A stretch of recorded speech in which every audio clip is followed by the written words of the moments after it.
ವಾಸುದೇವಾಯ ಓಂ ನಮೋ ಭಗವತೆ ವಾಸುದೇವಾಯ ಓಂ ನಮೋ ಭಗವತೆ ವಾಸುದೇವಾಯ.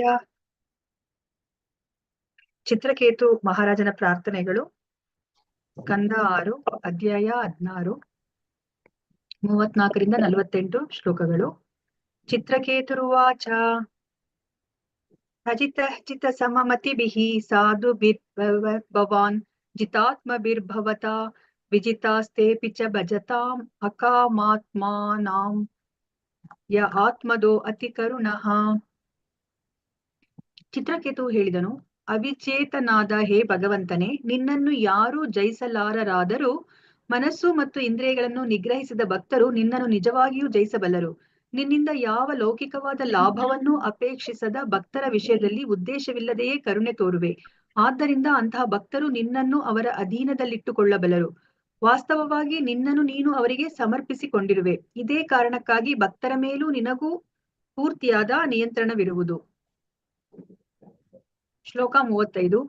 ತವ ವಿಭವ ಖಲು ಭಗವನ್ ಜಗದುದಯ ಸ್ಥಿತಿ ಲಯಾದೀನಿ ವಿಶ್ವಸೃಜೆ ಸ್ತೆ ಅಂಶ ತತ್ರ ಮೃಷಾ ಸ್ವರ್ಧಂತಿ ಪೃಥಗಭಿಮತ್ಯ. ಪರಮಪ್ರಿಯನಾದ ಭಗವಂತನೇ, ಈ ಜಗತ್ತಿನ ಸೃಷ್ಟಿ ಸ್ಥಿತಿ ಲಯಗಳು ನಿನ್ನ ವೈಭವಗಳಲ್ಲದೆ ಬೇರೆ ಅಲ್ಲ. ಬ್ರಹ್ಮ ಮತ್ತಿತರ ಕರ್ತರು ನಿನ್ನೊಂದು ಅಂಶದಲ್ಲಿನ ಬಹು ಸಣ್ಣ ಅಂಶವಾದ್ದರಿಂದ ಸೃಷ್ಟಿ ಮಾಡುವ ಅಂಶಿಕ ಶಕ್ತಿಯಿಂದಾಗಿಯೇ ಅವರು ದೇವರುಗಳಾಗುವುದಿಲ್ಲ, ಈಶ್ವರರಾಗುವುದಿಲ್ಲ. ತಾವು ಬೇರೆಯೇ ಆದ ದೇವರುಗಳೆಂಬ ಅವರ ತಿಳುವಳಿಕೆಯು ಮಿಥ್ಯೆಯಾದ ಹೆಮ್ಮು. ಇದು ತಪ್ಪು ತಿಳುವಳಿಕೆ. ಶ್ಲೋಕ 36. ಪರಮಾಣು ಪರಮಹತೋ ಸ್ವಮಾದ ಮಾಧ್ಯಂತಾಂತರವರ್ತಿ ತ್ರಯ ವಿದುರಃ ಆದಾವಂತೆ ಸತ್ವಾನಾಂ ಯದ್ರುವಂ ತದೇ ವಾಂತರಾಲೇ.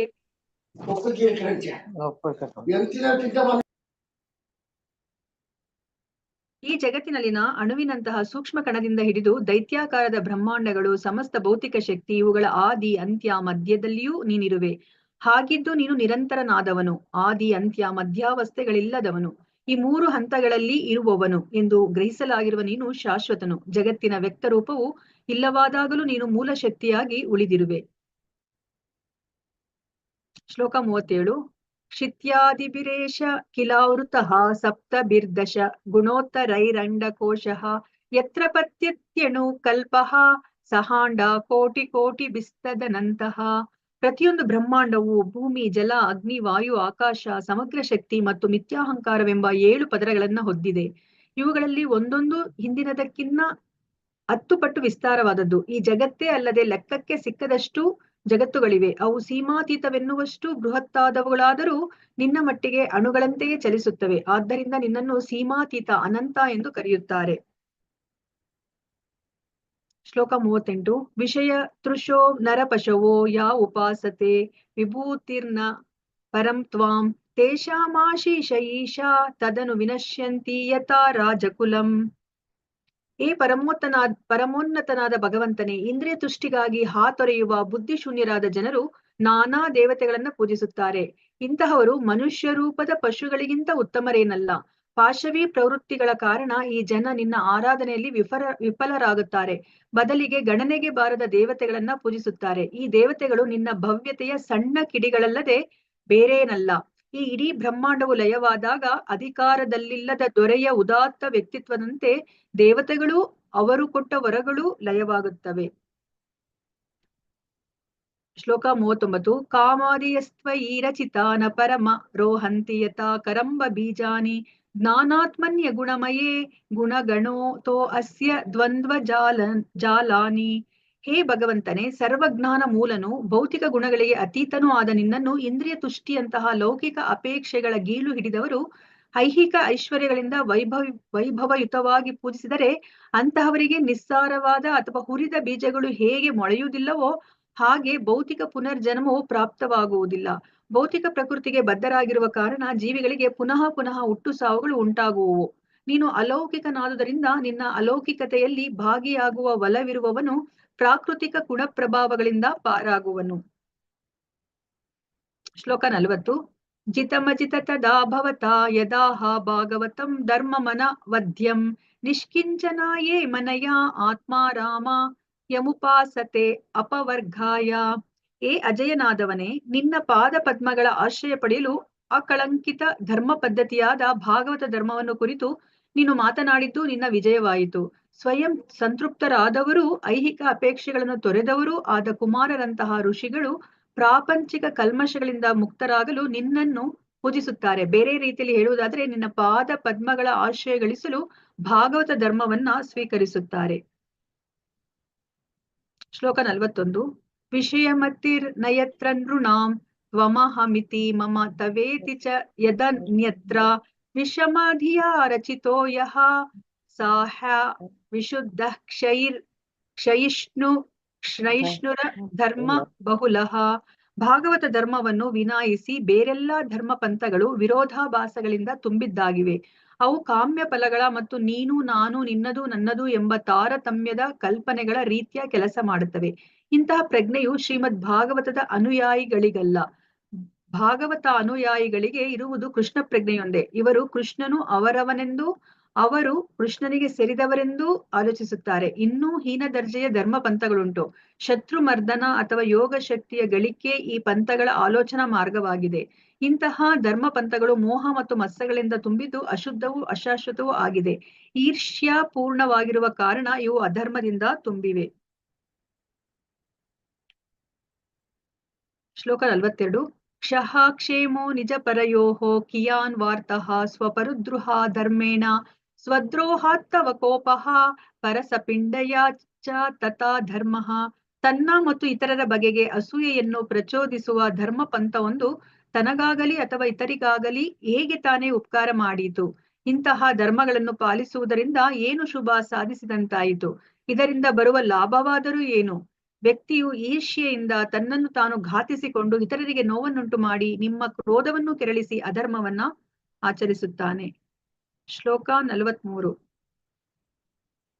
ನಾವ್ಯಭಿಚರತಿ ತವೇಕ್ಷ ಯಯಾ ಹ್ಯಭಿಹಿತೋ ಭಾಗವತೋ ಧರ್ಮಃ ಸ್ಥಿರಚರ ಸತ್ವ ಕದಂಬೇಶ್ವ ಪೃಥಗ್ ಧಿಯೋ ಯಮುಪಾಸತೆ ತ್ವಾರ್ಯಾಹ. ಪ್ರಿಯನಾದ ಭಗವಂತನೇ, ಜೀವನದ ಪರಮ ಉತ್ಕೃಷ್ಟ ಧ್ಯೇಯಗಳಿಂದ ಅತ್ತಿತ್ತ ಸರಿಯದ ನಿನ್ನ ಆಲೋಚನಾ ರೀತಿಯ ಜೀವಿಕಾ ವೃತ್ತಿಗಳನ್ನು ವ್ಯಕ್ತಿಗೆ ಶ್ರೀಮದ್ ಭಾಗವತದಲ್ಲಿ ಹಾಗೂ ಭಗವದ್ಗೀತೆಯಲ್ಲಿ ಉಪದೇಶಿಸಲಾಗಿದೆ. ಮೇಲು ಕೀಳುಗಳೆಂಬುದಿಲ್ಲದೆ ಚರಾಚರವಾದ ಎಲ್ಲರಿಗೂ ಸಮಾನವಾದ ನಿನ್ನ ಮೇಲ್ವಿಚಾರಣೆಯಲ್ಲಿ ವೃತ್ತಿ ಧರ್ಮಗಳನ್ನು ಆಚರಿಸುವವರನ್ನು ಆರ್ಯರೆಂದು ಕರೆಯುತ್ತಾರೆ. ಅಂತಹ ಆರ್ಯರು ದೇವೋತ್ತಮ ಪರಮಪುರುಷನಾದ ನಿನ್ನನ್ನು ಪೂಜಿಸುತ್ತಾರೆ.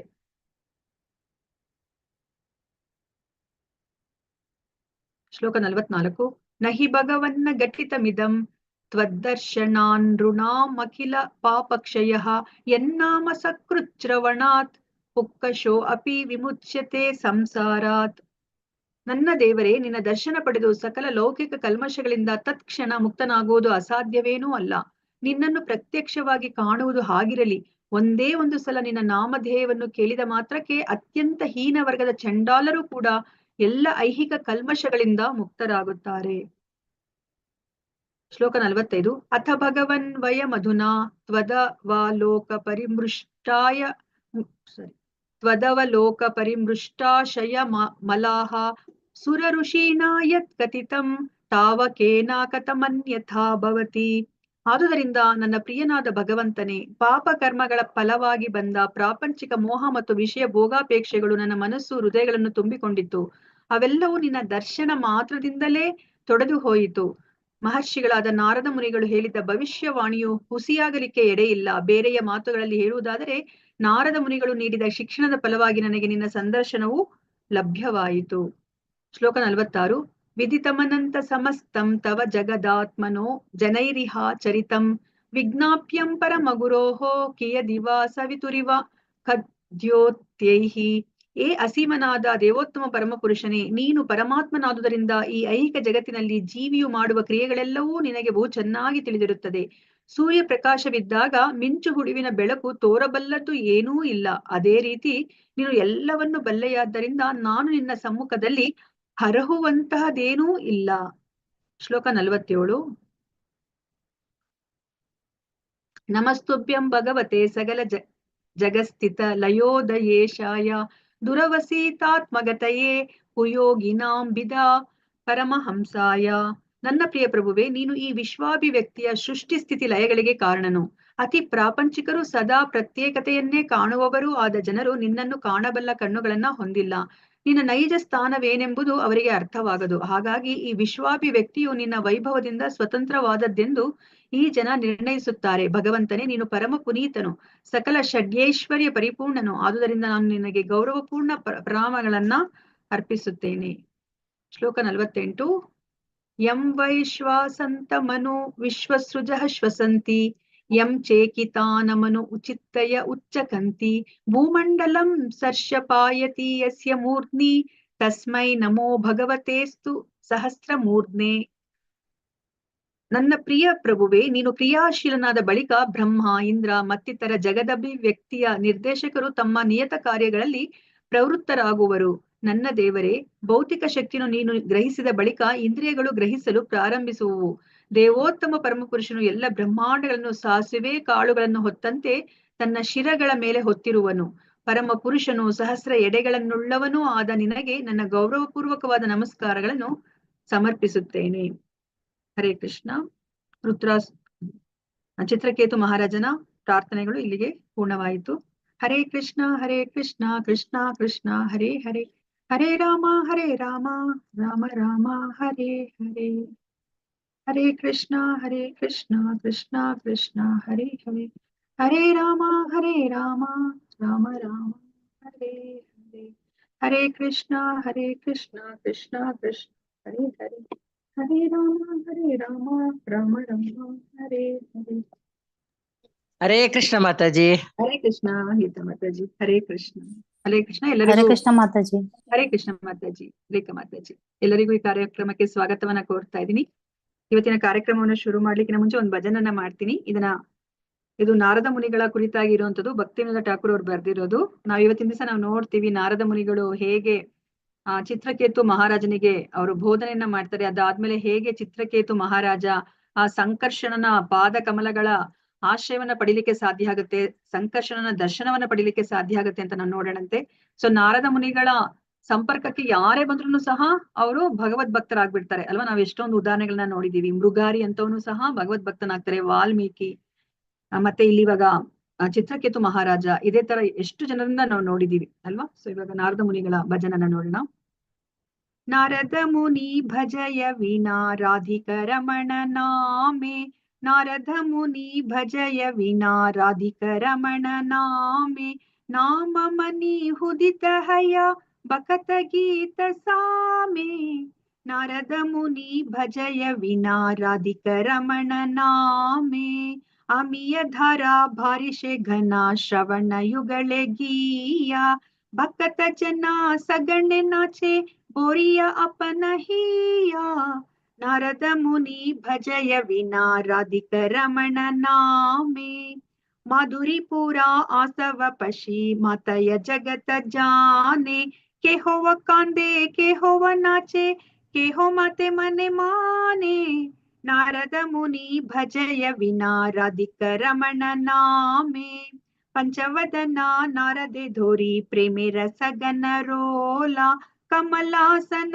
ನಾಚಿಯ ಬೋಲೆ ಬೋಲೋ ಬೋಲೋ ಹರಿ ಬೋಲೋ, ನಾರದ ಮುನಿ ಭಜಯ ವಿನಾ ರಾಧಿಕ ರಮಣ ನಾಮೆ, ಸಹಸ್ರನನ ಪರಮ ಸುಖೆ ಹರಿ ಹರಿ ಬೋಲಿ ಗಾಯ, ನಾಮ ಪ್ರಭವೆ ಮಾತಿಲೋ ವಿಶ್ವ ನಾಮ ರಸ ಸಬೆ ಪಾಯ, ನಾರದ ಮುನಿ ಭಜಯ ವಿನಾ ರಾಧಿಕ ರಮಣ ನಾಮೆ, ಶ್ರೀಕೃಷ್ಣ ನಾಮ ರಸನೆ ಸ್ಫುರಿ ಪುರಾಲೋ ಅಮರ ಆಶಾ, ಶ್ರೀ ರೂಪ ಪದೇ ಯಾಚಯಿ ಭಕ್ತಿ ವಿನೋದ ದಾಸ, ನಾರದ ಮುನಿ ಭಜಯ ವಿನಾ ರಾಧಿಕ ರಮಣ ನಾಮೆ, ನಾರದ ಮುನಿ ಭಜಯ ವಿನಾ ರಾಧಿಕ ರಮಣ ನಾಮೆ, ನಾಮ ಮನಿ ಉದಿತ ಹಯ ಭಕತ ಗೀತ ಸಾಮೆ, ನಾಮ ಮನಿ ಉದಿತ ಹಯ ಭಕತ ಗೀತ ಸಾಮೆ, ನಾರದ ಮುನಿ ಭಜಯ ವಿನಾ ರಾಧಿಕ ರಮಣ ನಾಮೆ, ಹರೇ ಕೃಷ್ಣ ಕೃಷ್ಣ ಕೃಷ್ಣ ಹರೇ ಹರೇ, ಹರೇ ರಾಮ ರಾಮ ರಾಮ ಹರೇ ಹರೇ, ಹರೇ ಕೃಷ್ಣ ಕೃಷ್ಣ ಕೃಷ್ಣ ಹರೇ ಹರೇ ಹರೇ ರಾಮ ರಾಮ ರಾಮ ಹರೇ ಹರೇ ಹರೇ ಕೃಷ್ಣ ಕೃಷ್ಣ ಕೃಷ್ಣ ಹರೇ ಹರೇ ಹರೇ ರಾಮ ರಾಮ ರಾಮ ಹರೇ ಹರೇ ನಾರದ ಮುನಿ ಭಜಯ ವಿನಾ ರಾಧಿಕ ರಮಣ ನಾಮೇ. ಹರೇ ಕೃಷ್ಣ ಮಾತಾಜಿ. ಹರೇ ಕೃಷ್ಣ ಮಾತಾಜಿ. ಚೆನ್ನಾಗಿತ್ತು ಮಾತಾಜಿ, ಭಜನ್ ಚೆನ್ನಾಗಿತ್ತು. ಚೆನ್ನಾಗಿತ್ತ ಮಾತಾಜಿ. ಶೀಲ ಪ್ರಭುಪಾದ್ ಕಿ ಜೈ. ಭಕ್ತಿನಾಥ್ ಠಾಕೂರ್ ಕಿ ಜೈ. ಹರೇ ಕೃಷ್ಣ. ಗೌರ್ನಿತಾಯ್ ಕಿ ಜೈ. ಹರಿನಾಮ ಹರೇ ಕೃಷ್ಣ ಮಾತಾಜಿ. ಮಾತಾಜಿ, ಹರೇ ವೃತ್ತಾಸುರನ ಹಿಂದಿನ ಜನ್ಮದ ಎಂತ ಇತ್ತಲ್ಲ? ಹಾ ಮಾತಾಜಿ, ಅದನ್ನ ಇವತ್ತು ಕಂಟಿನ್ಯೂಯೇಷನ್ ಮಾತಾಜಿ. ಆಯ್ತಾಯ್ತು ಮಾತಾಜಿ. ಹಾ ಮಾತಾಜಿ, ಧನ್ಯವಾದಗಳು. ಹರೇ ಕೃಷ್ಣ. ಸೊ ನಾವ್ ಇಂದಿನ ವಾರ ಓಕೆ, ನಾನು ಪ್ರಾರ್ಥನೆಯನ್ನ ಮಾಡ್ಬೇಕು. ಓಂ ನಮೋ ಭಗವತೆ ವಾಸುದೇವಾಯ. ಓಂ ನಮೋ ಭಗವತೆ ವಾಸುದೇವಾಯ. ಓಂ ನಮೋ ಭಗವತೆ ವಾಸುದೇವಾಯ. ಇಸ್ಕಾನ್ ಮಂಗಳೂರು ಶ್ರೀ ಶ್ರೀ ರಾಧಾ ಗೋವಿಂದ ದೇವಸ್ಥಾನದ ವತಿಯಿಂದ ನಡೆಸಿಕೊಡುತ್ತಿರುವ ಭಾನುವಾರದ ಭಕ್ತಿ ಸದಾಚಾರ ತರಗತಿಗೆ ಎಲ್ಲರಿಗೂ ಸ್ವಾಗತವನ್ನ ಕೋರುತ್ತಾ ಇದ್ದೇನೆ. ಶ್ರೀ ಶ್ರೀ ರಾಧಾ ಗೋವಿಂದ ಅವರ ಚರಣಾರವಿಂದಗಳಲ್ಲಿ ನನ್ನ ನಮಸ್ಕಾರಗಳನ್ನು ಸಲ್ಲಿಸುತ್ತಾ, ಈ ಕೃಷ್ಣ ಪ್ರಜ್ಞೆಯನ್ನು ಪ್ರಪಂಚದಾದ್ಯಂತ ಹರಡಿರುವ ಎಸಿ ಭಕ್ತಿ ವೇದಾಂತ ಸ್ವಾಮಿ ಪ್ರಭುಪಾದ ಅವರಿಗೂ ನನ್ನ ನಮನಗಳನ್ನು ಸಲ್ಲಿಸುತ್ತಾ, ಈ ದೇವಸ್ಥಾನದ ಮುಖ್ಯಸ್ಥರು, ಈ ಕಾರ್ಯಕ್ರಮದ ಕಾರ್ಯಕರ್ತರುಗಳು ಮತ್ತು ನನ್ನ ಗುರುಗಳಾದ ಪೂಜ್ಯ ನಾಮೇಶ್ ದಾಸ್ ಪ್ರಭುಜಿ ಅವರಿಗೂ ನನ್ನ ನಮಸ್ಕಾರಗಳನ್ನು ಸಲ್ಲಿಸುತ್ತಾ, ಗುರು ಪ್ರಾರ್ಥನೆಯೊಂದಿಗೆ ನಾನು ಈ ದಿನದ ಕಾರ್ಯಕ್ರಮವನ್ನ ಶುರು ಮಾಡುತ್ತಾ ಇದ್ದೀನಿ. ಓಂ ಅಜ್ಞಾನ ತಿಮಿರಾಂಧಸ್ಯ ಜ್ಞಾನಾಂಜನ ಶಲಾಕಯ ಚಕ್ಷುರ್ ಉನ್ಮೀಲಿತಂ ಯೇನ ತಸ್ಮೈ ಶ್ರೀ ಗುರವೇ ನಮಃ. ಶ್ರೀ ಚೈತನ್ಯ ಮನೋಭೀಷ್ಟಂ ಸ್ಥಾಪಿತಂ ಯೇನ ಭೂತಲೆ ಸ್ವಯಂ ರೂಪಃ ಕದಾ ಮಹ್ಯಂ ದದಾತಿ ಸ್ವಪದಾಂತಿಕಂ. ವಂದೇಹಂ ಶ್ರೀ ಗುರೋಃ ಶ್ರೀಯುತ ಪದಕಮಲಂ ಶ್ರೀ ಗುರೂನ್ ವೈಷ್ಣವಾಂಶ್ಚ ಶ್ರೀರೂಪಂ ಸಾಗ್ರಜಾತಂ ಸಹಗಣ ರಘುನಾಥಾನ್ವಿತಂ ತಂ ಸಜೀವಂ ಸಾದ್ವೈತಂ ಸಾವಧೂತಂ ಪರಿಜನ ಸಹಿತಂ ಕೃಷ್ಣ ಚೈತನ್ಯ ದೇವಂ ಶ್ರೀ ರಾಧಾ ಕೃಷ್ಣ ಪಾದಾನ್ ಸಹಗಣ ಲಲಿತಾ ಶ್ರೀ ವಿಶಾಖಾನ್ವಿತಾಂಶ್ಚ. ಹೇ ಕೃಷ್ಣ ಕರುಣಾ ಸಿಂಧೋ ದೀನಬಂಧೋ ಜಗತ್ಪತೆ ಗೋಪೇಶ ಗೋಪಿಕಾ ಕಾಂತ ರಾಧಾ ಕಾಂತ ನಮೋಸ್ತುತೆ. ತಪ್ತ ಕಾಂಚನ ಗೌರಾಂಗಿ ರಾಧೆ ವೃಂದಾವನೇಶ್ವರಿ ವೃಷಭಾನುಸುತೆ ದೇವಿ ಪ್ರಣಮಾಮಿ ಹರಿಪ್ರಿಯೆ. ವಾಂಚಾಕಲ್ಪತರುಭ್ಯಶ್ಚ ಕೃಪಾ ಸಿಂಧುಭ್ಯ ಏವ ಚ ಪತಿತಾನಾಂ ಪಾವನೇಭ್ಯೋ ವೈಷ್ಣವೇಭ್ಯೋ ನಮೋ ನಮಃ. ನಮೋ ಓಂ ವಿಷ್ಣುಪದಾಯ ಕೃಷ್ಣ ಪೃಷ್ಠಾಯ ಭೂತಲೆ ಶ್ರೀಮತೆ ಭಕ್ತಿ ವೇದಾಂತ ಸ್ವಾಮಿನ್ ಇತಿ ನಾಮಿನೇ. ನಾಮಸ್ತೆ ಸರಸ್ವತೆ ದೇವೆ ಗೌರವಾಣಿ ಪ್ರಚಾರಿಣೆ ನಿರ್ವಿಶೇಷ ಶೂನ್ಯವಾದಿ ಪಾಶ್ಚಾತ್ಯ ದೇಶತಾರಿಣೆ. ಜಯ ಶ್ರೀ ಕೃಷ್ಣ ಚೈತನ್ಯ ಪ್ರಭು ನಿತ್ಯಾನಂದ ಶ್ರೀ ಅದ್ವೈತ ಗದಾಧರ ಶ್ರೀವಾಸಾದಿ ಗೌರ ಭಕ್ತ ವೃಂದ. ಹರೇ ಕೃಷ್ಣ ಕೃಷ್ಣ ಕೃಷ್ಣ ಹರೇ ಹರೇ ಹರೇ ರಾಮ ರಾಮ ರಾಮ ಹರೇ ಹರೇ. ಹರೇ ಕೃಷ್ಣ ಕೃಷ್ಣ ಕೃಷ್ಣ ಹರೇ ಹರೇ ಹರೇ ರಾಮ ರಾಮ ರಾಮ ಹರೇ ಹರೇ.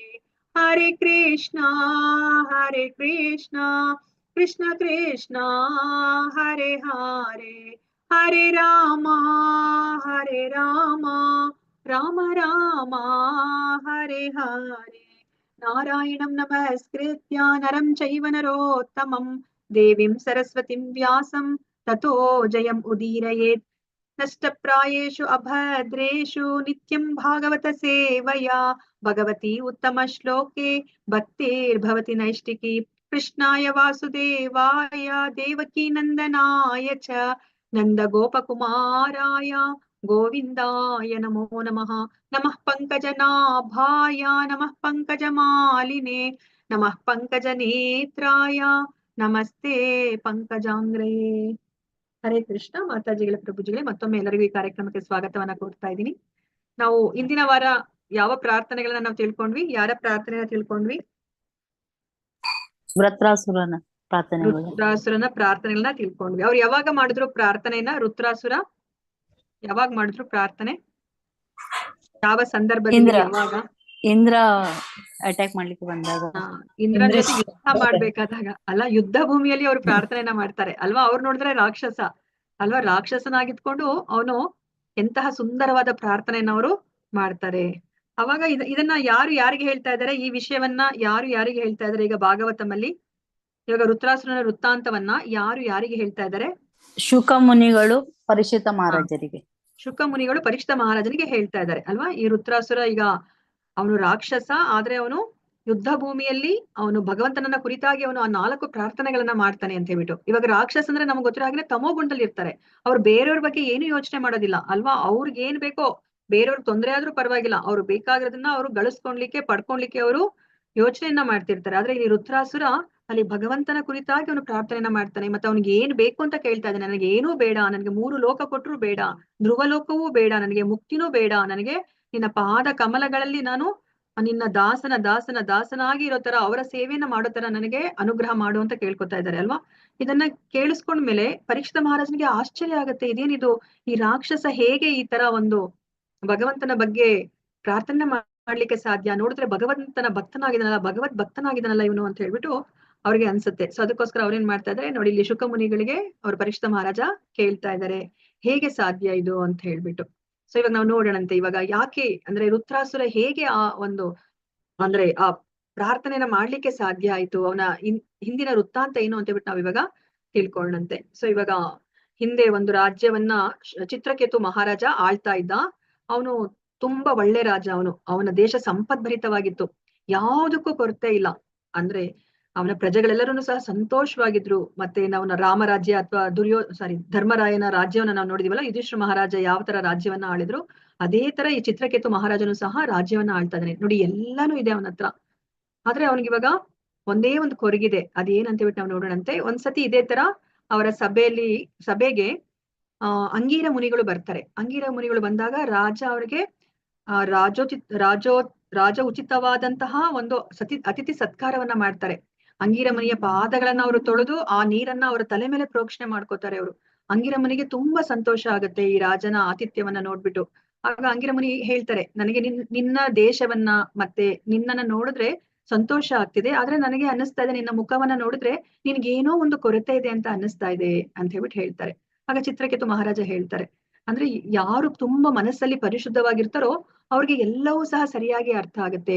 ಸೊ ಇವಾಗ ನೀವು ನನ್ನನ್ನ ನೋಡಿ ನೀವು ನನ್ನಲ್ಲಿ ಏನೋ ಕೊರತೆ ಇದೆ ಅಂತ ಹೇಳ್ಬಿಟ್ಟು ನೀವು ಕಂಡಿಡ್ದಿದ್ರಾ, ಅಂದ್ರೆ ನಿಮ್ಗೆ ನನ್ನ ಕೊರತೆ ಏನು ಅಂತಾನೂ ಸಹ ನಿಮ್ಗೆ ಗೊತ್ತಿರಬಹುದು. ಆದ್ರೆ ನೀವು ನನ್ನನ್ನ ಕೇಳ್ತಾ ಇದ್ದೀರಾ, ಅದಕ್ಕೋಸ್ಕರ ನಾನು ಹೇಳ್ತಾ ಇದ್ದೀನಿ. ಸೊ ನನಗೆ ಎಲ್ಲವೂ ಸಹ ಇದೆ, ನನಗೆ ಅಂದ್ರೆ ನಾನು ಸುಖವಾಗಿದ್ದೀನಿ, ನನ್ನ ರಾಜ್ಯದಲ್ಲಿನೂ ಸಹ ಪ್ರಜೆಗಳು ಸುಖವಾಗಿದ್ದಾರೆ, ಹಣ ಸಂಪತ್ತು ನನ್ನ ಖಜಾನೆ ತುಂಬಿದೆ, ಮತ್ತೆ ಮಂತ್ರಿಗಳು ಚೆನ್ನಾಗಿದ್ದಾರೆ, ಸೈನಿಕರು ಸಹ ಚೆನ್ನಾಗಿದ್ದಾರೆ, ನನ್ನ ಹೆಂಡತಿಯರು ಅವರೆಲ್ಲರೂ ಸಹ ಚೆನ್ನಾಗಿದ್ದಾರೆ. ಆದ್ರೆ ನನಗೆ ಮಕ್ಕಳಿಲ್ಲ ಅಂತ ಹೇಳ್ಬಿಟ್ಟು ಹೇಳ್ತಾರೆ. ನನ್ನ ಈ ರಾಜ್ಯವನ್ನ ನೋಡ್ಕೊಳ್ಲಿಕ್ಕೆ ಮಕ್ಕಳಿಲ್ಲ.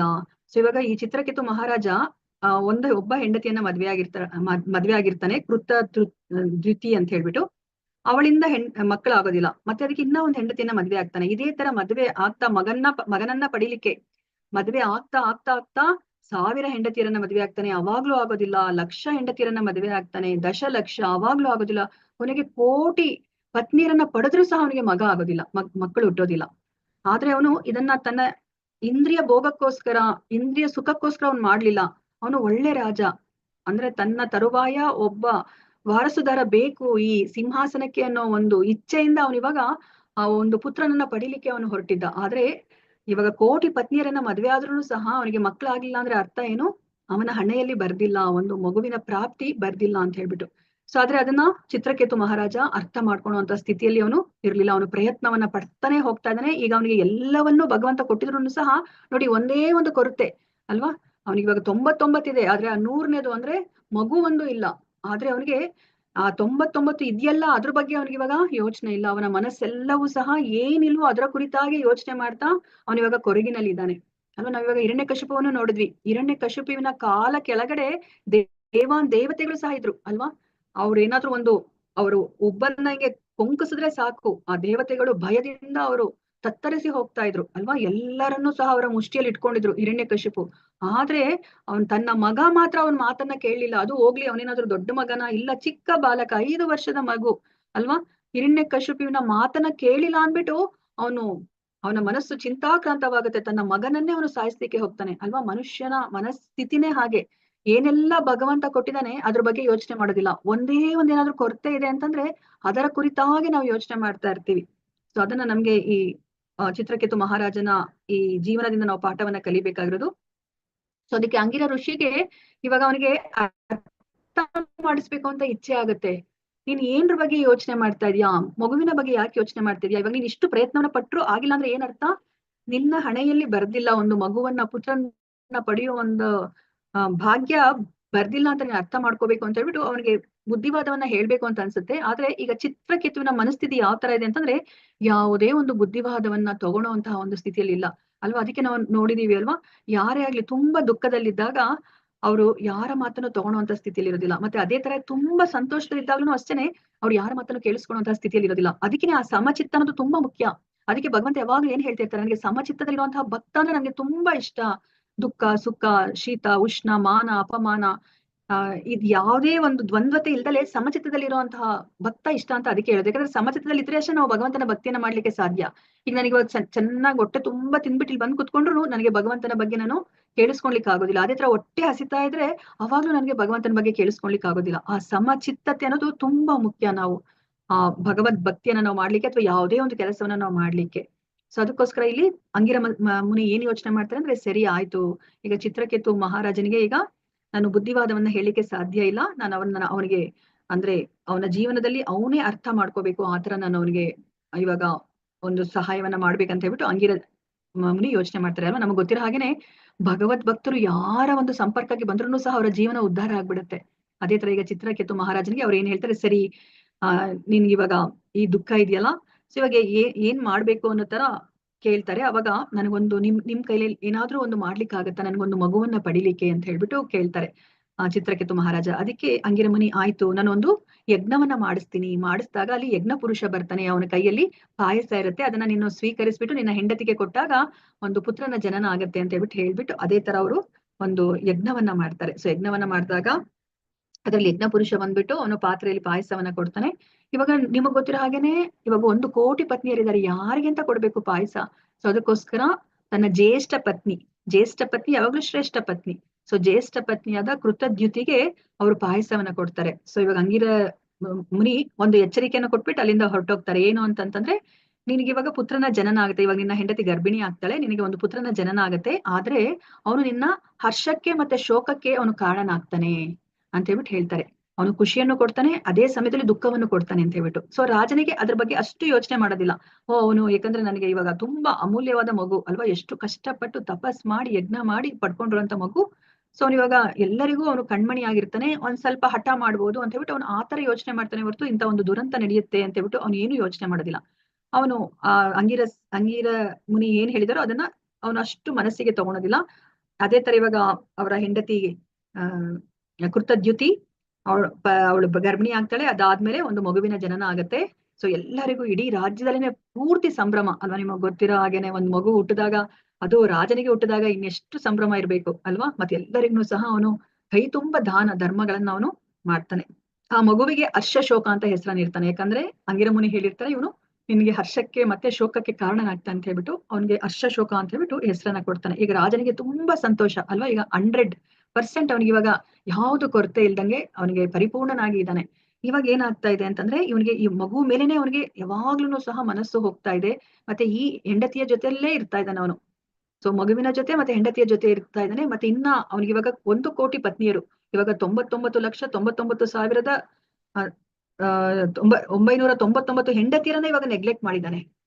ಸೊ ಈಗ ಯಾವಾಗ್ಲೂ ಕೃತದ್ಯುತಿ ಹತ್ರ ಮತ್ತೆ ಮಗುವಿನ ಜೊತೆಯಲ್ಲೇ ಸಮಯ ಕಳೀತಾ ಇರೋದ್ರಿಂದ ಈ ಹೆಂಡತಿಯರಿಗೆ ಎಲ್ಲರಿಗೂ ಸಹ ತುಂಬಾನೇ ನೋವು ಆಗ್ತಾ ಇದೆ. ಇದೇನಿದು, ಇವಾಗ ಆ ಕೃತದ್ಯುತಿ ಆದ್ರೂ ಅವಳಾಗವಳೆ ಮಗುವನ್ನ ಕೊಟ್ಟಿಲ್ಲ, ಆ ಒಂದು ಪಾಯಸವನ್ನ ನಮಗ್ ಕೊಟ್ಟಿದ್ರು ನಾವು ಮಗುವನ್ನ ಕೊಡ್ತಾ ಇದ್ವಿ ರಾಜನಿಗೆ. ಈಗ ನಾವಿವಾಗ ಅವನಿಂದ ತಾತ್ಸಾರಕ್ಕೆ ಒಳಗಾಗಿದೀವಿ ಅಂತ ಹೇಳ್ಬಿಟ್ಟು ಈ ಇನ್ನ ಮಿಕ್ಕಿರುವಂತಹ ಪತ್ನಿಯರಿಗೆ ಯಾರಿಗೂ ಇದನ್ನ ತಡ್ಕೊಳ್ಲಿಕ್ಕೆ ಆಗ್ತಾ ಇಲ್ಲ.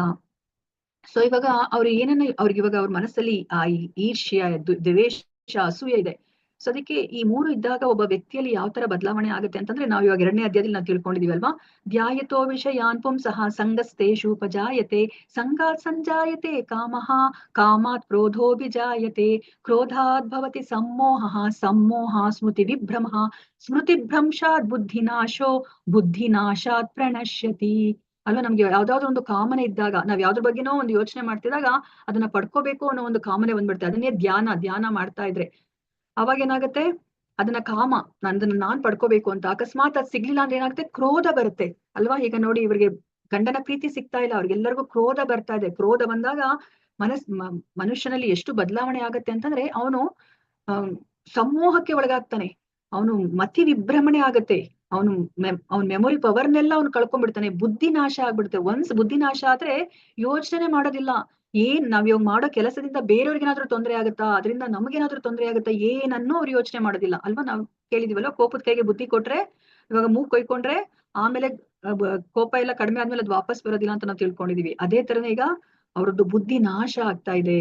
ಅವ್ರು ಇವಾಗ ಕಠೋರ ಮನಸ್ಸಿನವರಾಗ್ತಾ ಇದ್ದಾರೆ ನೋಡಿ. ಅವ್ರಿಗೆ ಇವಾಗ ಒಬ್ರಿಗೊಬ್ರು ಮಾತಾಡ್ಕೊಳ್ಲಿಕ್ಕೆ, ಸಮಾಧಾನ ಮಾಡ್ಕೊಳ್ಲಿಕ್ಕೆ ಒಬ್ರಲ್ಲ ಬೇರೆಯವ್ರು ಇದ್ದಾರೆ, ಆದ್ರೂನು ಸಹ ಅವರು ಒಬ್ರೊಬ್ರು ಸಹಾಯವನ್ನ ಅವ್ರು ತಗೋತಾ ಇಲ್ಲ. ಎಲ್ಲರೂ ಈಗ ಎಲ್ಲಾ ಪತ್ನಿಯರು ಈಗ ಈರ್ಷ್ಯೆಯನ್ನ ಹೊಂದಿದ್ದಾರೆ. ಸೊ ಅವ್ರು ಏನ್ ಯೋಚನೆ ಮಾಡ್ತಾರೆ, ಹೇಗಾದ್ರೂ ಮಾಡಿ ಈ ಮಗುನೇ ಕಾರಣ, ಈಗ ಈ ಮಗು ಬಂದಿದ್ದಕ್ಕೇನೆ ರಾಜ ನಮ್ಮನ್ನ ಈಗ ದೂರ ಇಟ್ಟಿರೋದು.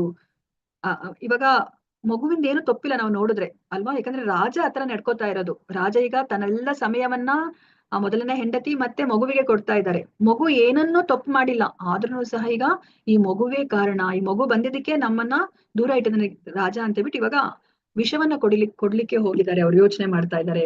ಅವ್ರು ಏನ್ ಯೋಚನೆ ಮಾಡ್ತಾರೆ ಅಂತಂದ್ರೆ, ನಮ್ಮ ಸ್ಥಿತಿ ಯಾವ ತರ ಆಗ್ಬಿಟ್ಟಿದೆ ಈಗ. ಅಟ್ಲೀಸ್ಟ್ ನಮ್ಗಿನ್ನ ಕೆಲಸದವ್ರೆ ಎಷ್ಟೋ ಮೇಲು, ಕೆಲಸದವ್ರಿಗಾದ್ರೂ ಯಾವ್ದೋ ಒಂದು ಕಾರಣಕ್ಕೋಸ್ಕರನಾದ್ರೂ ರಾಜನ ದರ್ಶನವನ್ನ ಪಡಿತಾ ಇದ್ದಾರೆ. ರಾಜ ನಮ್ಮ ಕಡೆಗೂ ಸಹ ತಿರುಗಿ ನೋಡ್ತಾ ಇಲ್ಲ. ಮಕ್ಕಳಿಲ್ದಲೇ ಇದ್ರೆ ಎಂತಹ ಹೀನ ಸ್ಥಿತಿ ಅಂತ ಹೇಳ್ಬಿಟ್ಟು ಅವ್ರು ಯೋಚನೆ ಮಾಡ್ತಾರೆ. ಇದೇ ತರ ಒಂದು ಸ್ಥಿತಿ ಅಂದ್ರೆ ಗಂಡನಿಂದ ಅಂದ್ರೆ ತಾತ್ಸಾರಕ್ಕೆ ಒಳಗಾಗಿರೋರು ನಾವು ನೋಡಿದೀವಿ ಅಲ್ವಾ. ಧ್ರುವ ಮಹಾರಾಜನ ತಾಯಿ ಸುನೀತಿನೂ ಸಹ ಗಂಡನಿಂದ ದೂರ ಆಗಿದ್ಲವಳು ಅಲ್ವಾ. ಮೊದಲನೇ ಹೆಂಡತಿಗಿನ್ನ 2ನೇ ಹೆಂಡತಿ ಅಂದ್ರೆ ತುಂಬಾ ಇಷ್ಟ ಪಡ್ತಾ ಇದ್ದ. ಅವನು ಉತ್ತಾನ ಪದ ದೊರೆ ಅಲ್ವಾ. ಆದ್ರೆ ಸುನೀತಿ ಯಾವತ್ತೂ ಈರ್ಷ್ಯೆಗೆ ಒಳಗಾಗಿಲ್ಲ ಅಲ್ವಾ. ಅದಕ್ಕೆ ನಮ್ಗೆ ಇಲ್ಲಿ ಆಚಾರ್ಯರು ಅರ್ಥ ಮಾಡಿಸ್ತಾರೆ, ಯಾರೇ ಭಗವದ್ ಭಕ್ತರಾಗಿದ್ರೆ ನೋಡಿ ಎಷ್ಟು ವ್ಯತ್ಯಾಸ ಇರುತ್ತೆ. ಆ ಭಗವದ್ ಭಕ್ತರಿಗೆ ಅದೆಲ್ಲವನ್ನ ಸಹಿಸ್ಕೊಳ್ಳುವಂತ ಶಕ್ತಿ ಇರುತ್ತೆ. ಸೊ ಅದಕ್ಕೇನೆ ಧ್ರುವ ಈ ತರ ಚಿಕ್ಕಮ್ಮ ಮಾಡಿದ್ಲು ಅಂತ ಹೇಳ್ಬಿಟ್ಟು ಬಂದು ಸುನೀತಿ ಹತ್ರ ಅಳ್ಕೊಂಡು ಓಡೋಡ್ಕೊಂಡು ಬಂದ್ರು ಸಹ ಧ್ರುವನಿಗೆ ಏನ್ ಹೇಳ್ತಾರೆ ಸುನೀತಿ, ನಾವ್ ಯಾವತ್ತೂ ಸಹ ಹೌದು, ನಿನ್ನ ತಂದೆಗೆ ನನಗಿನ್ನ ಆ ಹೆಂಡತಿ ಅಂದ್ರೇನೆ ಇಷ್ಟ, ನಾವ್ ಇವಾಗ ಅವರಿಂದ ಅಂದ್ರೆ ನಾವು ತಾತ್ಸಾರಕ್ಕೆ ಒಳಗಾಗಿದ್ದೀವಿ, ಹಾಗಂದ ಮಾತ್ರಕ್ಕೆ ನೀನು ನಿಮ್ಮ ತಾಯಿಯನ್ನ ಅಳಿಕೂಡ್ದು, ಚಿಕ್ಕಮ್ಮನನ್ನ ಅಳಿಕೂಡ್ದು, ನಮ್ಮ ಯಾವುದೇ ಒಂದು ಕರ್ಮಕ್ಕೆ ನಾವು ಬೇರೆಯವ್ರನ್ನ ಹೊಣೆ ಮಾಡ್ಕೊಡ್ದು, ನೀನು ಭಗವಂತನಿಗೆ ಶರಣಾಗು, ನಿನಗೆ ಏನ್ ಬೇಕೋ ಅದನ್ನ ಭಗವಂತ ಕೊಡ್ತಾನೆ ಅಂತ ಹೇಳ್ಬಿಟ್ಟು ಅವಳು ಸರಿಯಾದ ಮಾರ್ಗದರ್ಶನವನ್ನ ತೋರಿಸ್ತಾಳೆ ಅಲ್ವಾ. ಅವಳು ಸಹ ಪತಿಯಿಂದ ಅವಳು ತಿರಸ್ಕಾರಕ್ಕೆ ಒಳಗಾಗಿದ್ರು. ಆದ್ರೆ ಅವಳಿಗೆ ನಾನಿವಾಗ ಅಲ್ಲೂ ಸಹ ಉತ್ತಮ ಇದ್ದ ಅಲ್ವಾ. ತನ್ನ ಏನ್ ಹೇಳ್ತಾರೆ, ಸುರುಚಿಯ ಮಗ ಅಲ್ವಾ, ಮಲ ಹೆಂಡತಿಯ ಮಗ ಇದ್ದ. ಅವನನ್ನ ಸಾಯಿಸ್ಬೇಕಂತ ಯಾವತ್ತೂ ಸುನೀತಿ ಯೋಚನೆ ಮಾಡ್ಲಿಲ್ಲ. ಆದ್ರೆ ಇಲ್ಲಿ ಈ ಪತ್ನಿಯರೆಲ್ಲರನ್ನೂ ಸಹ ಈ ಅಶ್ವಶೋಕನನ್ನ ಸಾಯಿಸ್ಬಿಡ್ಬೇಕು ಅಂತ ಹೇಳ್ಬಿಟ್ಟು ಯೋಚನೆಯನ್ನ ಮಾಡ್ತಾರೆ. ಕೊನೆಗೆ ಅವರು ಆ ಕೆಲಸವನ್ನ ಮಾಡೇ ಬಿಡ್ತಾರೆ. ಸೊ ಮಗುವಿಗೆ ಅವರು ವಿಷಪ್ರಾಶನವನ್ನ ಮಾಡ್ಬಿಡ್ತಾರೆ. ಸೊ ಆ ಮಗು ಮಲ್ಕೊಂಡಿರೋದು ಎಷ್ಟೊತ್ತಾದ್ರೂ ಎದ್ದೋಳೋದಿಲ್ಲ. ಆಗ ಕೃತ್ಯದ್ಯುತಿಗೆ ಆಶ್ಚರ್ಯ ಆಗುತ್ತೆ, ಇದೇನಿದು ಮಗು ಎಷ್ಟೊತ್ತು ಮಲ್ಕೊಂಡಿದ್ಯಲ್ಲ ಇವತ್ತು ಅಂತ ಹೇಳ್ಬಿಟ್ಟು ಕೆಲಸದವ್ರಿಗೆ ಹೇಳ್ತಾಳೆ, ತನ್ನ ಸಹಚರಿಗೆ ಹೇಳ್ತಾಳೆ, ಎದ್ದೋಳ್ಸು ಮಗುವನ್ನ ಅಂತ ಹೇಳ್ಬಿಟ್ಟು. ಆಗ ಮಗುವನ್ನ ಮಾತಾಡ್ಸ್ಲಿಕ್ಕೆ ಹೋದಾಗ ಗೊತ್ತಾಗುತ್ತೆ ಅವಳಿಗೆ, ಮಗು ಪ್ರಾಣ ಕಳ್ಕೊಂಡಿದೆ ಅಂತ. ಅವಳು ಅಲ್ಲೇ ಕಿಟಾರ್ನೆ ಕಿರ್ಚ್ಕೊಂಡ್ಬಿಟ್ಟು ಬಿದ್ದು ಬಿಡ್ತಾಳೆ, ಕೂಗಾಡ್ತಾಳೆ. ಆಗ ಕೃತಜ್ಞತಿನೂ ಬರ್ತಾಳೆ. ಅವಳಿಗಂತೂ ಪ್ರಾಣವೇ ಹೊಟ್ಟೋದಂಗ ಆಗತ್ತೆ. ಏನ್ ಮಾಡ್ಬೇಕು ಅಂತ ಹೇಳ್ಬಿಟ್ಟು ಗೊತ್ತಾಗೋದಿಲ್ಲ. ಅವಳು ಏನ್ ಮಾಡ್ತಾಳೆ ಅಂದ್ರೆ ಭಗವಂತನನ್ನ ದೂಷಿಸ್ಲಿಕ್ಕೆ ಶುರು ಮಾಡ್ಬಿಡ್ತಾಳೆ.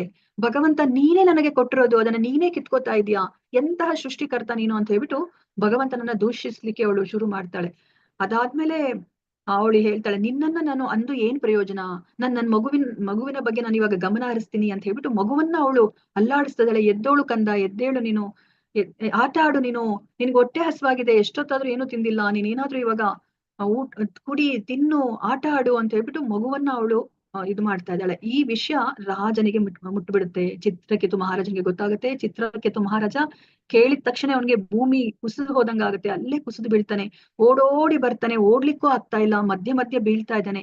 ಕೊನೆಗೆ ಓಡೋಡಿ ಅವನ ಅರಮನೆಗೆ ಬರ್ತಾನೆ. ಬಂದಾಗ ಅಲ್ಲಿ ಅಷ್ಟೊತ್ತಿಗೆ ಇವರೆಲ್ಲರೂ ಬಂದ್ಬಿಡ್ತಾರೆ. ಬೇರೆ ಪತ್ನಿಯರೆಲ್ಲನೂ ಬಂದ್ಬಿಟ್ಟು ಅವರೆಲ್ಲ ನಾಟಕ ಆಡ್ತಾ ಇದ್ದಾರೆ. ಅವ್ರಿಗೂ ದುಃಖವೇನೋ ಅನ್ನೋ ತರ ನಾಟಕ ಆಡ್ತಾ ಇದ್ದಾರೆ. ಸೊ ಎಲ್ಲರೂ ಸಹ ಮಗುವಿನ ಸುತ್ತ ಇದ್ದಾರೆ. ಸೊ ಕೇತು ಮಹಾರಾಜನಿಗೆ ಆ ದುಃಖದ ಕಟ್ಟೆ ಹೊಡೆದೋಗುತ್ತೆ. ಅವನು ಪ್ರಲಾಪಿಸ್ತಾ ಇದ್ದಾನೆ. ಅಯ್ಯೋ, ನನ್ನ ಮಗು ಎಷ್ಟು ಅಂದ್ರೆ ಅಪಹಪಿಸಿ ಹುಟ್ಟಿರುವಂತಹ ಮಗುವನ್ನ ಕಳ್ಕೊಂಡ್ಬಿಟ್ನಲ್ಲ ನಾನು ಅಂತ ಹೇಳ್ಬಿಟ್ಟು ದುಃಖ ಪಡ್ತಾ ಇದ್ದಾನೆ. ಅದೇ ಸಮಯಕ್ಕೆ ಈಗ ಅಂಗೀರ ಋಷಿ ಅವರು ನಾರದರ ಜೊತೆ ಬರ್ತಾರೆ. ಸೊ ಅದಕ್ಕೆ ಮುಂಚೆ ನಾವ್ ಇಲ್ಲಿ ಏನನ್ನ ಅರ್ಥ ಮಾಡ್ಕೋಬೇಕು, ನಮ್ಗೆ ಇಲ್ಲಿ ಆಚಾರ್ಯರು ಏನನ್ನ ಅರ್ಥ ಮಾಡಿಸ್ತಾರೆ ಅಂತಂದ್ರೆ, ನೋಡಿ ಇದೇ ತರದ ಒಂದು ಸ್ಥಿತಿ ನಾವು ಕುಂತಿ ಮಹಾರಾಣಿಯನ್ನು ನೋಡಿದ್ವಿ. ಅವಳು ಎಷ್ಟು ಕಷ್ಟಕ್ಕೆ ಒಳಗಾಗಿದ್ಲು ಅಲ್ವಾ. ಆದ್ರೂ ಸಹ ಅವಳು ಭಗವಂತನನ್ನ ಹಳಿಲಿಲ್ಲ ಅಲ್ವಾ. ಅವಳು ಏನ್ ಕೇಳಿದ್ಲು? ವಿಪದ ತಂತು ಶಾಶ್ವತ್, ನನಗಿನ್ನ ಹೆಚ್ಚು ಹೆಚ್ಚು ಕಷ್ಟಗಳನ್ನ ಕೊಡು ಭಗವಂತ. ನೀನ್ ನನಗೆ ಹೆಚ್ಚು ಹೆಚ್ಚು ಕಷ್ಟ ಕೊಟ್ಟಾಗ ನನಗೆ ನಿನ್ನ ದರ್ಶನ ಸಿಗುತ್ತೆ. ನಿನ್ನ ದರ್ಶನ ಸಿಗುತ್ತೆ ಅಂದ್ರೆ ಏನರ್ಥ? ನಾನ್ ಮತ್ತೆ ಈ ಭೂಮಿಯ ದರ್ಶನ ನಾನು ಪಡೆಯೋದಿಲ್ಲ, ಅಂದ್ರೆ ನಾನು ಈ ಭೂಮಿಯಲ್ಲಿ ನಾನು ಮತ್ತೆ ಹುಟ್ಟೋ ಹಾಗಿಲ್ಲ ಅಂತ ಹೇಳ್ಬಿಟ್ಟು ಅವಳು ವಿಪದ ತಂತು ಶಾಶ್ವತ್ ಅಂತ ಹೇಳ್ಬಿಟ್ಟು ಅವಳು 1ನೇ ಸ್ಕಂದದ 8ನೇ ಅಧ್ಯಾಯದಲ್ಲಿ ನಾವು ಕುಂತಿ ಸ್ತುತಿಯಲ್ಲಿ ನಾವು ನೋಡಿದೀವಿ ಅಲ್ವಾ. ಅಂದ್ರೆ ಭಗವದ್ ಭಕ್ತರ ಮನಸ್ಥಿತಿ ಯಾವ ತರ ಇರುತ್ತೆ ನೋಡಿ. ಭಗವಂತ ಏನೇ ಮಾಡಿದ್ರು ಅದು ನಮ್ಮ ಒಳ್ಳೇದಕ್ಕೆ ಅಂತ ಹೇಳ್ಬಿಟ್ಟು ನಂಬಿರ್ತಾರೆ ಅಲ್ವಾ. ನೋಡಿ ಇಷ್ಟು ವ್ಯತ್ಯಾಸ ಭಗವದ್ ಭಕ್ತರಿಗೂ. ಯಾವುದೇ ಒಂದು ಪರಿಸ್ಥಿತಿ ನೋಡಿ, ಅವ್ರಿಗೂ ಬಂದಿರೋ ಪರಿಸ್ಥಿತಿ ಇವ್ರಿಗೂ ಬಂದಿರೋ ಪರಿಸ್ಥಿತಿ ಒಂದೇನೆ. ಆದ್ರೆ ಅವ್ರು ಯಾವ ತರ ಒಂದು ಆ ಪರಿಸ್ಥಿತಿಯನ್ನ ಎದುರಿಸ್ತಾರೆ, ಭಗವದ್ ಭಕ್ತರಲ್ಲಿರೋರು ಯಾವ ತರ ಎದುರಿಸ್ತಾರೆ ಅಂತ ಹೇಳ್ಬಿಟ್ಟು ನಾವು ಇದರಿಂದ ನಾವು ಅರ್ಥ ಮಾಡ್ಕೋಬಹುದು. ಕೊನೆಗೆ ಈಗ ಚಿತ್ರಕೇತು ಮಹಾರಾಜ ಪ್ರಲಾಪಿಸ್ತಾ ಇದ್ದಾನೆ. ಅಷ್ಟೊತ್ತಿಗೆ ಅಂಗೀರ ಮುನಿ ಮತ್ತೆ ನಾರದರು ಸಮೇತ ಬರ್ತಾನೆ. ಯಾಕಂದ್ರೆ ಈಗ ಅಂಗೀರ ಮುನಿಗೆ ಗೊತ್ತಾಗುತ್ತೆ ಈಗ ಸರಿಯಾದ ಸಮಯ. ಈಗ ಚಿತ್ರಕೇತು ಮಹಾರಾಜನಿಗೆ ನಾನು ಇವಾಗ ಬೋಧನೆಯನ್ನ ಮಾಡಿದ್ರೆ ಅವ್ನಿಗೆ ಇವಾಗ ವೈರಾಗ್ಯ ಬಂದಿದೆ. ಈ ಸಮಯದಲ್ಲಿ ಅವನು ಅರ್ಥ ಮಾಡ್ಕೊಳ್ಳುವಂತಹ ಒಂದು ಸ್ಥಿತಿಯಲ್ಲಿ ಇದ್ದಾನೆ ಅಂತ ಹೇಳ್ಬಿಟ್ಟು ಈಗ ನಾರದರನ್ನು ಸಹ ಕರ್ಕೊಂಡ್ ಬರ್ತಾನೆ. ಯಾಕಂದ್ರೆ ನಾರದರು ನಮ್ಗೆ ಗೊತ್ತಿರೋ ಹಾಗೆ ಶುದ್ಧ ಭಕ್ತರು ಅಲ್ವಾ. ಅದಕ್ಕೆ ನಾರದರನ್ನ ಕರ್ಕೊಂಡ್ ಬರ್ತಾನೆ. ಕರ್ಕೊಂಡ್ ಬಂದಾಗ ಅವನು ಚಿತ್ರಕೇತು ಮಹಾರಾಜನಿಗೆ ಸಮಾಧಾನ ಮಾಡ್ತಾನೆ. ಯಾಕೆ ನೀನು ಪ್ರಲಾಪಿಸ್ತಾ ಇದ್ಯಾ ಅಲ್ವಾ. ನಮ್ಮ ದೇಹ ಅದು ಅಶಾಶ್ವತವಾದದ್ದು, ಇವತ್ತಲ್ಲ ನಾಳೆ ಹೋಗ್ಲೇಬೇಕಾಗತ್ತೆ ಅಲ್ವಾ. ನಮ್ಮ ಆತ್ಮ ಅದು ನಿರಂತರವಾದದ್ದು. ನೀನ್ ಯಾಕೆ ಶೋಕಿಸ್ತಾ ಇದ್ಯಾ? ಅದು ಭಗವಂತನ ಇಚ್ಛೆ. ಭಗವಂತ ಎಲ್ಲ ಕಾರಣಗಳಿಗೆ ಅವನ ಕಾರಣ, ಅವನ ಇಚ್ಛೆ. ಇವಾಗ ಆಟ ಆಡೋಬೇಕಾದ್ರೆ ಒಬ್ಬ ಆಟಗಾರ ಏನ್ ಮಾಡ್ತಾನೆ, ಎಲ್ಲಾ ಸಾಮಾನುಗಳನ್ನ ಒಂದ್ ಕಡೆಗೆ ತಗೊಂಡ್ ಬರ್ತಾನೆ. ಅವನಿಗೆ ಆಟ ಆಡಿದ್ ಸಾಕಪ್ಪ ಅನ್ಸಿದ ತಕ್ಷಣ ಮತ್ತೆ ಎಲ್ಲದನ್ನ ಬೇರ್ಪಡಿಸ್ತಾನೆ ಅಲ್ವಾ. ಸೊ ಅದೇ ತರನೇ ಇವಾಗ ಸಮುದ್ರದಲ್ಲಿ 2 ವಸ್ತುಗಳು ಅಥವಾ 2 ಮರದ ಹಲಗೆಗಳು ತೇಲ್ತಾ ಇದ್ರೆ ಯಾವುದೋ ಒಂದು ಸಮಯದಲ್ಲಿ ಅವೆರಡು ಸಹ ಜೊತೆಗೆ ಬರುತ್ತೆ. ಅದಾದ್ಮೇಲೆ ಯಾವುದೋ ಸಮಯದಲ್ಲಿ ಅದು ಬೇರ್ಪಡುತ್ತೆ ಅಲ್ವಾ. ಅದೇ ತರನೇ ಇವಾಗ ಇನ್ನ ಏನು ಅವರು ಇದು ಅರ್ಥ ಮಾಡ್ಕೊಳ್ಲಿಕ್ಕೆ ಒಂದು ಸಾದೃಶ್ಯವನ್ನ ಕೊಡ್ತಾರೆ ಅಂತಂದ್ರೆ, ಇವಾಗ ಒಂದ್ ಸಮುದ್ರದಲ್ಲಿ ಒಬ್ಬ ವ್ಯಕ್ತಿ ಏನಾದ್ರೂ ನೆಟ್ಕೊಂಡು ಹೋಗ್ತಾ ಇದ್ರೆ ಅವನಿಗೆ ಎಷ್ಟೊಂದು ಆ ಮರಳಿನ ಕಣಗಳು ಮೆತ್ಕೊಳುತ್ತೆ. ಅದು ಸ್ವಲ್ಪ ಸಮಯ ಮಾತ್ರ ಇರುತ್ತೆ, ಆಮೇಲೆ ಅದು ಬಿದ್ದು ಹೋಗುತ್ತೆ ಅಲ್ವಾ. ಅಂದ್ರೆ ಅದು ನಮ್ ಜೊತೆ ಪರ್ಮನೆಂಟ್ ಆಗಿ ಅದು ಇರೋದಿಲ್ಲ. ಅದೇ ತರನೇ ನಾವ್ ಇವಾಗ ಒಂದು ರೈಲಿನಲ್ಲಿ ಪ್ರಯಾಣ ಮಾಡ್ಬೇಕಾದಾಗ ನಮ್ದು ಗುರಿ ಯಾವ್ದೋ ಒಂದು ಊರಿಗೆ ತಲುಪಬೇಕು ಅಂದ್ರೆ ಮಧ್ಯದಲ್ಲಿ ಎಷ್ಟೊಂದ್ ಜನ ಹತ್ಕೋತಾರೆ, ಬರ್ತಾರೆ, ನಮ್ ಜೊತೆ ಕುತ್ಕೋತಾರೆ, ಮತ್ತೆ ಇಳಿತಾರೆ, ಮತ್ತೆ ಇನ್ನೊಬ್ರು ಯಾರು ಬರ್ತಾರೆ, ಹತ್ಕೋತಾರೆ, ಕುತ್ಕೋತಾರೆ. ಅವ್ರು ಯಾರು ನಮ್ಮ ಜೊತೆ ಇರೋದಿಲ್ಲ. ಅವರ ಪ್ರಯಾಣ ಮುಗ್ದಿದ ತಕ್ಷಣ, ಅವ್ರ ಗುರಿ ಬಂದ ತಕ್ಷಣ ಅವ್ರು ಹಿಳ್ದು ಹೋಗ್ತಿರ್ತಾರೆ. ಸೊ ಅದೇ ತರನೇ ಈಗ ಈ ಮಗುವಿನ ಪ್ರಯಾಣ ಆಯ್ತು. ಅದರ ಕರ್ಮಾನುಸಾರ ಇಷ್ಟು ವರ್ಷ ಮಾತ್ರ ಅದ್ ಇರ್ಬೇಕು ಅಂತಿತ್ತು, ಇಷ್ಟು ಸಮಯ ಮಾತ್ರ ಇರ್ಬೇಕಂತಿತ್ತು, ಈಗ ಹೋಗಿದೆ ಅಲ್ವಾ. ಇದೆಲ್ಲವೂ ಅಶಾಶ್ವತ. ಈ ಭೌತಿಕ ಪ್ರಪಂಚವೇ ಅಶಾಶ್ವತ. ನೀನು ಈ ದೇಹವನ್ನ ಕುರಿತಾಗಿ ನೀನು ಯಾಕೆ ಯೋಚನೆ ಮಾಡ್ತಾ ಇದ್ಯಾ ಅಂತ ಹೇಳ್ಬಿಟ್ಟು ಹೇಳಿದ್ರು ಅವನಿಗಿನ್ನ ತುಂಬಾ ದುಃಖದಲ್ಲಿದ್ದಾನೆ. ಸೊ ಅದಕ್ಕೋಸ್ಕರ ನಾರದ್ರ ಮುನಿ ಏನ್ ಮಾಡ್ತಾರೆ, ಅವರ ಯೋಗ ಶಕ್ತಿಯಿಂದ ಆ ಮಗುವಿಗೆ ಪ್ರಾಣ ಬರೋ ತರ ಮಾಡ್ತಾರೆ. ಆ ಮಗುವನ್ನ ಕರೀತಾರೆ, ಅವರ ಆತ್ಮವನ್ನ ಕರೀತಾರೆ, ಬಾ ಇಲ್ಲಿ, ನಿನ್ನ ತಂದೆ ತಾಯಿಗಳು ಅಳ್ತಾ ಇದಾರೆ, ಇಲ್ಲಿ ಬಾ, ನೀನು ದೇಹವನ್ನ ಪ್ರವೇಶಿಸಿ ಸೊ ನೀನು ಅವ್ರಿಗೆ ಸಂತೋಷವನ್ನ ಉಂಟು ಮಾಡು ಅಂದಾಗ ಆ ಆತ್ಮ ಬರುತ್ತೆ. ಬಂದಾಗ ಒಂದು ಪ್ರಶ್ನೆಯನ್ನ ಕೇಳುತ್ತೆ, ಅದು ಯಾರು ನನ್ನ ತಂದೆ ತಾಯಿ? ನನಗೆ ಹಲವಾರು ಜನ್ಮಗಳಾಗಿದೆ, ಯಾವ ತಂದೆ ತಾಯಿಯವರು ಅಂತ ಹೇಳ್ಬಿಟ್ಟು ಕೇಳ್ತಾರೆ. ಈ ಮಾತನ್ನ ಕೇಳಿದ ತಕ್ಷಣನೇ ಚಿತ್ರಕೇತು ಅವನು ದಿಗ್ಭ್ರಾಂತನಾಗ್ಬಿಡ್ತಾನೆ. ಅವನಿವಾಗ ಆ ಒಂದು ಭ್ರಮೆಯ ಹಂತದಲ್ಲಿದ್ದಾನಲ್ಲ, ಆ ಭ್ರಮೆಯ ಸ್ಥಿತಿಯಿಂದ ಅವನಿವಾಗ ಹೊರಗಡೆ ಬರ್ತಾ ಇದ್ದಾನೆ. ಮಗು ಏನ್ ಮಾತಾಡ್ತಾ ಇದೆ ಅಂತ ಹೇಳ್ಬಿಟ್ಟು. ಸೊ ಇವಾಗ ಮಗು ಹೇಳಿರೋ ಮಾತನ್ನ ಕೇಳಿದಾಗ ಅವನಿಗೆ ಆ ಮೋಹ ಅನ್ನೋದು ತೊಲಗಿ ಹೋಗ್ತಾ ಇದೆ. ಓ, ಈ ಮಗುವಿಗೆ ನಾನು ಈ ಜನ್ಮಕ್ಕಷ್ಟೇ ತಂದೆ ತಾಯಿ ಆದೆ ನೋಡಿ. ಇವಾಗ ಯಾವುದೇ ಒಂದು ಅಲ್ಲಿ ಏನ್ ಹೇಳ್ತಾರೆ, ಅಲ್ಲಿ ಬಾಂಧವ್ಯ ಅನ್ನೋದಿಲ್ಲ. ಆ ಮಗು ಏನನ್ನೋ ಅದು ಬಾಂಧವ್ಯ ತೋರಿಸ್ತಾ ಇಲ್ಲ. ಸೊ ಇವಾಗ ಚಿತ್ರಕೇತುಗೆ ಆ ಮೋಹ ಅನ್ನೋದು ಹೊರಟು ಹೋಗುತ್ತೆ. ಸೊ ಇದ್ರ ಕುರಿತಾಗಿ ತುಂಬಾ ಆತ್ಮ ಏನೆಲ್ಲಾ ಹೇಳುತ್ತೆ ಅನ್ನೋದನ್ನ ನೀವು ಅಧ್ಯಾಯದಲ್ಲಿ, ನೀವು 16ನೇ ಅಧ್ಯಾಯದಲ್ಲಿ ನೀವು ಓದ್ಬೋದು. ಸೊ ಅದಾದ್ಮೇಲೆ ನಾರದ್ರು ಆ ಮಗು ಏನ್ ಮಾಡುತ್ತೆ, ಆ ಮಗುಗೆ ಇವಾಗ ಇಚ್ಛೆ ಇಲ್ಲ ಅಲ್ವಾ ಆ ದೇಹಕ್ಕೆ ಬರೋದಿಕ್ಕೆ. ಸೊ ಆ ಮಗು ಹೊರಟೋಗ್ಬಿಡತ್ತೆ. ಆಗ ನಾರದರು ಚಿತ್ರಕೇತು ಮಹಾರಾಜನಿಗೆ ಬೋಧನೆಯನ್ನ ಕೊಡ್ತಾರೆ. ಈಗ ಚಿತ್ರಕೇತು ಮಹಾರಾಜನ ಮನಸ್ಥಿತಿ ಯಾವುದೋ ಒಂದು ಜ್ಞಾನವನ್ನ ಪಡ್ಕೊಳ್ಳೋ ಒಂದು ಹಂತದಲ್ಲಿ ಇದೆ. ಸೊ ಅದಕ್ಕೋಸ್ಕರ ಇಲ್ಲಿ ಅವರು ಮತ್ತೆ ಅವ್ರಿಗೆ ಬೋಧನೆಯನ್ನ ಮಾಡ್ತಾರೆ, ಆತ್ಮಜ್ಞಾನವನ್ನ ಕೊಡ್ತಾರೆ, ಭಗವಂತನ ಬಗ್ಗೆ ಅವ್ರು ಹೇಳ್ತಾರೆ. ಅವ್ರು ಹೇಳ್ತಾರೆ, ನಾನು ನಿನಗೆ ಒಂದು ಮಹಾವಿದ್ಯೆಯನ್ನ ತಿಳಿಸಿಕೊಡ್ತೀನಿ, ನೀನು ಆ ಸಂಕರ್ಷಣನ್ನ ಪ್ರಾರ್ಥನೆ ಮಾಡು ಅಂತ ಹೇಳ್ತಾರೆ. ಅದೇ ತರನೇ ನಾರದ್ರು ಹೇಳಿರೋ ತರನೇ ಅವನು ಚಾಚು ತಪ್ಪದೆ ಅವರು ಆ ಮಹಾವಿದ್ಯೆ ಅಂದ್ರೆ ಆ ಸಂಕರ್ಷಣನ ಮಂತ್ರವನ್ನ ಅವರು ಜಪಿಸ್ತಾರೆ. ಆ ಜಪಿಸಿದಾಗ ಅವ್ರಿಗೆ ಅವ್ರ ಎಂತಹ ಸ್ಥಿತಿಗೆ ಬರ್ತಾರೆ ಅಂತಂದ್ರೆ ಆ ಸಂಕರ್ಷಣನ ದರ್ಶನ ಆಗತ್ತೆ. ನೋಡಿ, ಸಂಕರ್ಷಣನ ಎಷ್ಟು ಅದ್ಭುತವಾದ ರೂಪ. ಅವರು ಆ ನೀಲಿಯ ವಸ್ತ್ರವನ್ನ ಅವರು ಧರಿಸಿದ್ದಾರೆ.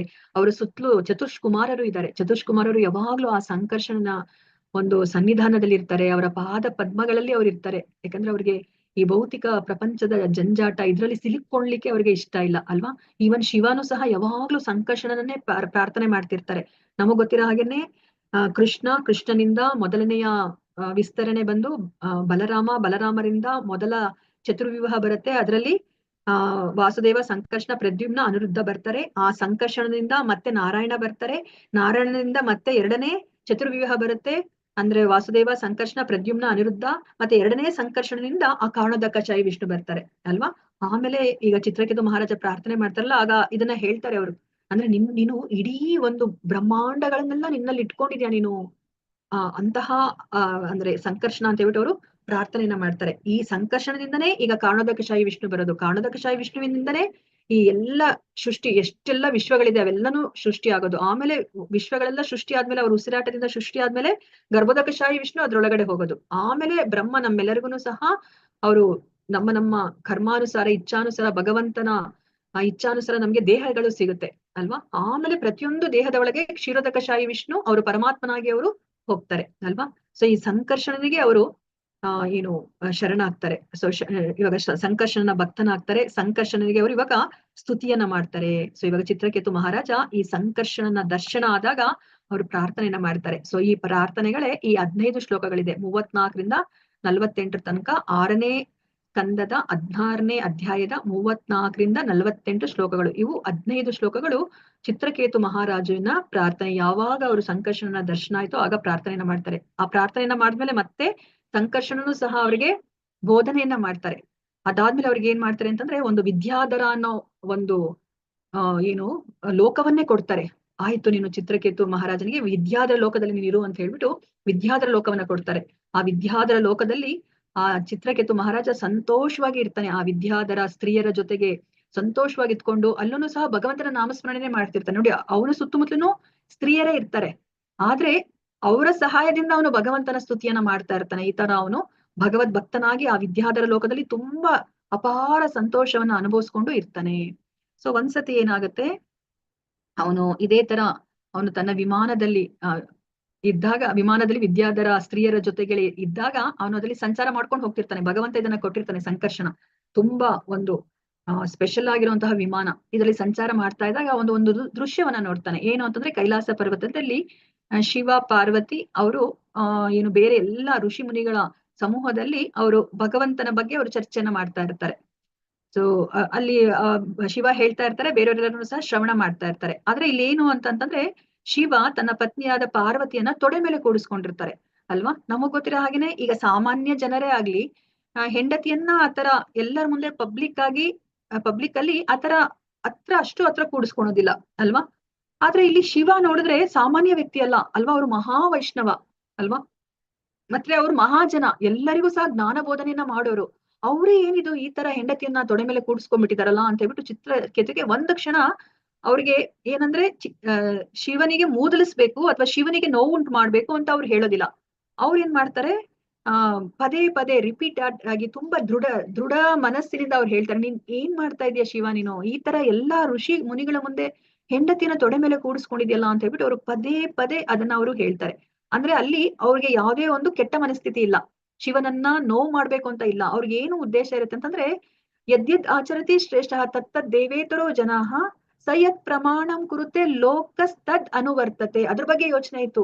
ಇದೇನು ಮಹಾದೇವನೇ ಈ ತರ ಮಾಡಿದ್ರೆ ಹೇಗೆ, ಎಲ್ಲರೂ ಅವನನ್ನ ಅನುಸರಿಸ್ತಾರೆ ಅಲ್ವಾ.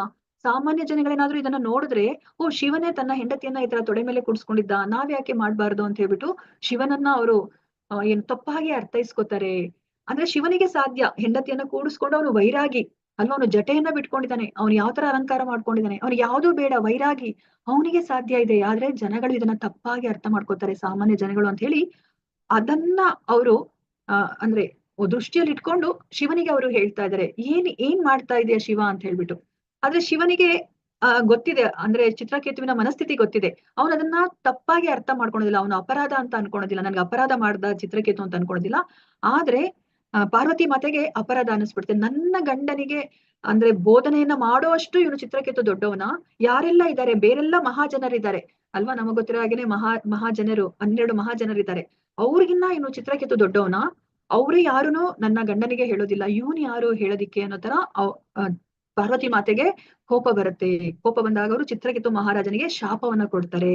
ಸೊ ನೀನು ಆ ಒಂದು ತಮೋ ಗುಣದ ಬುದ್ಧಿಯನ್ನ ನೀನು ತೋರಿಸಿದ್ಯಾ, ಅದಕ್ಕೆ ನೀನು ಮತ್ತೆ ನೀನೇನೆ ಎಲ್ಲವನ್ನ ಬಲ್ಲವನು ಅನ್ನೋ ಒಂದು ಮನಸ್ಥಿತಿಯಲ್ಲಿ ಇದೆಯಾ, ಅದಕ್ಕೋಸ್ಕರ ನೀನು ರಾಕ್ಷಸನಾಗಿ ಹುಟ್ಟು ಅಂತ ಹೇಳ್ಬಿಟ್ಟು ಪಾರ್ವತಿ ಮಾತೆ ಚಿತ್ರಕೇತುಗೆ ಇವಾಗ ನೋಡಿ, ಅಂತಹ ಚಿತ್ರಕೇತು ಸಂಕರ್ಷಣೆಯಿಂದ ಅನುಗ್ರಹಿತನಾಗಿದ್ದಾನೆ, ಅಂತಹ ಚಿತ್ರಕೇತುಗೆ ಇವಾಗ ರಾಕ್ಷಸನಾಗಿ ಹುಟ್ಟು ಅಂತ ಹೇಳ್ಬಿಟ್ಟು ಈಗ ಮಾತೆ ಇವಾಗ ಶಾಪವನ್ನ ಕೊಟ್ಟಿದ್ದಾರೆ. ಸೊ ಇವಾಗ ಚಿತ್ರಕೇತು ಮಹಾರಾಜ ಅವರು ವಿಮಾನದಿಂದ ಇಳಿದು ಬಂದು ಅವರು ಪಾರ್ವತಿ ಮಾತೆಗೆ ನಮಸ್ಕಾರ ಮಾಡಿ, ತಾಯೇ ನೀನ್ ತಪ್ಪಾಗಿ ಅರ್ಥ ಮಾಡ್ಕೋಬೇಡ, ನಾನು ಮನಸ್ಸನ್ನ ನೋಯಿಸ್ಬೇಕು ಅಂತ ಹೇಳಿಲ್ಲ, ನನ್ನ ಉದ್ದೇಶ ಆತರ ಇರ್ಲಿಲ್ಲ ಅಂತ ಹೇಳ್ಬಿಟ್ಟು, ಆದ್ರೂ ಸಹ ನಿನಗೆ ಮನಸ್ಸಿಗೆ ನೋವಾಗಿದ್ರೆ ನನ್ನ ಮೇಲೆ ಕ್ಷಮೆ ಇರ್ಲಿ, ನನ್ನನ್ನ ಕ್ಷಮಿಸು ತಾಯಿ ಅಂತ ಹೇಳ್ಬಿಟ್ಟು ಕೇಳ್ಕೊತಾನೆ. ನಾನು ನಿನ್ನ ಆ ಒಂದು ಶಾಪವನ್ನ ನಾನು ಸ್ವೀಕರಿಸಿದ್ದೀನಿ, ಆದ್ರೆ ನನಗೆ ಯಾವುದೇ ಒಂದು ಜನ್ಮವನ್ನ ಪಡೆದ್ರು ನಾನು ಭಗವದ್ ಭಕ್ತನಾಗಿ ಇರ್ಬೇಕು ಅಂತ ಹೇಳ್ಬಿಟ್ಟು ಅನುಗ್ರಹಿಸು ಅಂತ ಕೇಳ್ಕೊಂಡ್ಬಿಟ್ಟು ಅವನು ಮತ್ತೆ ಹೊರಟೋಗ್ತಾನೆ. ಅವ್ನು ಹೊರಟೋದ್ಮೇಲೆ ಚಿತ್ರಕೇತು ಮಹಾರಾಜ ಹೊರಟೋದ್ಮೇಲೆ ಆಗ ಶಿವ ಹೇಳ್ತಾರೆ, ನೋಡು ಪಾರ್ವತಿ, ನೀನ್ ಎಷ್ಟು ಸುಂದರಳಾಗಿದ್ಯಾ, ನಿನ್ನ ಸೌಂದರ್ಯವನ್ನ ಮೀರಿಸ್ಲಿಕ್ಕೆ ಸಾಧ್ಯ ಇಲ್ಲ. ಆದ್ರೆ ನೋಡು ವಿಷ್ಣುವಿನ ಭಕ್ತರು ಎಷ್ಟು ಸುಂದರರಾಗಿದ್ದಾರೆ ನೋಡಿ. ಅವನ ಒಂದು ಏನು ಅಂದ್ರೆ ಈ ಒಂದು ಅಂದ್ರೆ ಇವಾಗ ಶಾಪಗ್ರಸ್ತರಾದಾಗ ಹೇಗಿರುತ್ತೆ, ಮನಸ್ಸು ಕುದಿತಾ ಇರುತ್ತೆ ಅಲ್ವಾ. ನಾವ್ ಯಾವ ತರ ನಾವು ರೆಸ್ಪಾಂಡ್ ಮಾಡ್ತೀವಿ ಅಂತಾನೆ ಹೇಳಕ್ ಆಗೋದಿಲ್ಲ. ಆದ್ರೂ ಅವನು ಎಷ್ಟು ಶಾಂತ ಚಿತ್ತ, ಸಮಚಿತ್ತ ಅಲ್ವಾ. ಕಷ್ಟ ಸುಖವನ್ನ ಎಲ್ಲವನ್ನ ಒಂದೇ ತರ ಅವನು ಸ್ವೀಕರಿಸ್ತಾ ಇದ್ದಾನೆ ಅಲ್ವಾ. ಅದಕ್ಕೆ ಹೇಳ್ತಾರೆ ಶಿವ, ನೋಡು ಭಗವದ್ ಭಕ್ತರು ಎಷ್ಟು ಸುಂದರರು, ನೀನು ನೋಡಕ್ಕೆ ದೈಹಿಕವಾಗಿ ಸುಂದರಳಾಗಿರ್ಬೋದು, ನೋಡಿ ಭಗವದ್ ಭಕ್ತರ ಮನಸ್ಸು ಎಷ್ಟು ಸುಂದರ, ಅವರ ನಡೆವಳಿಕೆ ಎಷ್ಟು ಸುಂದರವಾಗಿದೆ ಅಂತ ಹೇಳ್ಬಿಟ್ಟು ಶಿವ ಹೇಳ್ತಾರೆ. ನೋಡಿ ಇಲ್ಲಿ ಶಿವ ಇದನ್ನ ಅಪರಾಧ ಅಂತ ಭಾವಿಸೋದಿಲ್ಲ. ನಾವು ನೋಡಿರೋ ಹಾಗೇನೆ ದಕ್ಷನ ಸಭೆಯಲ್ಲೂ ಸಹ ಶಿವನನ್ನ ಮೂದಲಿಸ್ತಾರೆ, ಆದ್ರೆ ದಕ್ಷನಿಗೆ ಶಿವನ ಮೇಲೆ ಅಲ್ಲಿ ವೈಷಮ್ಯ ಇರುತ್ತೆ ಅಲ್ವಾ. ಶಿವನನ್ನ ಅವರು ಕೆಳಮಟ್ಟದಲ್ಲಿ ಅವರು ನಿಜವಾಗ್ಲೂ ನೋಡ್ತಾ ಇರ್ತಾರೆ. ಆದ್ರೆ ಇಲ್ಲಿ ಚಿತ್ರಕೇತುವಿನ ಮನಸ್ಥಿತಿ ಆತರ ಇಲ್ಲ ಅಲ್ವಾ. ಅದಕ್ಕೆ ಶಿವ ಅದನ್ನ ಅವರು ಒಂದು ಅಪರಾಧ ಅಂತ ತಗೊಳೋದಿಲ್ಲ. ಇಲ್ಲಿ ಮಾತೆನೂ ಅಷ್ಟೇ, ಪಾರ್ವತಿ ಅದನ್ನ ನಮ್ಗೆ ಆಚಾರ್ಯರು ತಿಳಿಸಿಕೊಡ್ತಾರೆ, ಮಾತೆಗೂ ಅಷ್ಟೇನೆ ಯಾವುದೇ ಒಂದು ಅಪರಾಧವಾಗಿ ತಿಳ್ಕೊಳೋದಿಲ್ಲ. ಆದ್ರೆ ಚಿತ್ರಕೇತು ಅಂತಹ ಒಂದು ಸ್ಥಾನದಲ್ಲಿ ಇಲ್ಲ, ಶಿವನಿಗೆ ಬುದ್ಧಿವಾದ ಹೇಳುವಂತಹ ಸ್ಥಾನದಲ್ಲಿ ಚಿತ್ರಕೇತು ಮಹಾರಾಜ ಇಲ್ಲ. ಅದಕ್ಕೆ ಇವಾಗ ಒಂದು ತಾಯಿ ಮಗು ಏನಾದ್ರೂ ತಪ್ಪು ಮಾಡಿದ್ರೆ ದಂಡಿಸೋದಿಲ್ವಾ, ಅದೇ ತರ ಚಿತ್ರಕೇತು ಮಹಾರಾಜರಿಗೆ ಇವಾಗ ದಂಡನೆಯನ್ನ ಕೊಟ್ಟಿದ್ದಾಳೆ. ಅದೇ ತರ ನಮ್ಗೆ ಇನ್ನ ಆಚಾರ್ಯರು ಏನನ್ನ ಹೇಳ್ತಾರೆ ಅಂತಂದ್ರೆ, ಈಗ ಸಂಕರ್ಷಣನಿಗೆ ಇವಾಗ ಅವರು ಶರಣಾಗ್ಬಿಟ್ಟಿದ್ದಾರೆ ಚಿತ್ರಕೇತು ಮಹಾರಾಜ. ಸೊ ಅದಕ್ಕೆ ಭಗವಂತ ಬೇಗ ಯಾಕೆ ಇಲ್ಲಿ ಚಿತ್ರಕೇತು ಮಹಾರಾಜ ಆ ವಿದ್ಯಾಧರ ಲೋಕದಲ್ಲಿ ಎಲ್ಲವನ್ನ ಅನುಭವಿಸ್ಕೊಂಡು ಇರ್ಬೇಕು, ಅವನು ನನ್ನ ಬಳಿಗೆ ಬರ್ಲಿ ಅಂತ ಹೇಳ್ಬಿಟ್ಟು ಇದು ಚಿತ್ರಕೇತು ಮಹಾರಾಜನನ್ನ ಬೇಗ ತನ್ನ ಬಳಿಗೆ ಕರೆಸ್ಕೊಳ್ಲಿಕ್ಕೆ ಭಗವಂತ ಈ ಒಂದು ಸಂದರ್ಭವನ್ನ ಸೃಷ್ಟಿ ಮಾಡಿದ್ದಾರೆ. ಇಲ್ಲಾಂದ್ರೆ ಚಿತ್ರಕೇತು ಮಹಾರಾಜನಂತವ್ರು ಈ ತರ ಒಂದು ನಡವಳಿಕೆ ಅವರು ಮಾಡ್ಲಿಕ್ಕೆನೆ ಸಾಧ್ಯ ಇಲ್ಲ ಅಲ್ವಾ. ನೋಡಿ ಭಗವಂತ, ಇವಾಗ ನಾವು ನೋಡಿದ್ವಿ ಅಲ್ವಾ, ಪರೀಕ್ಷಿತ ಮಹಾರಾಜ ಅವರುನು ಅಷ್ಟೇ ಭಗವದ್ ಭಕ್ತ, ತನ್ನ ತಾಯಿಯ ಗರ್ಭದಲ್ಲಿ ಇದ್ದಾಗಲೇ ಭಗವಂತನ ದರ್ಶನವನ್ನ ಪಡೆದಿರೋರು.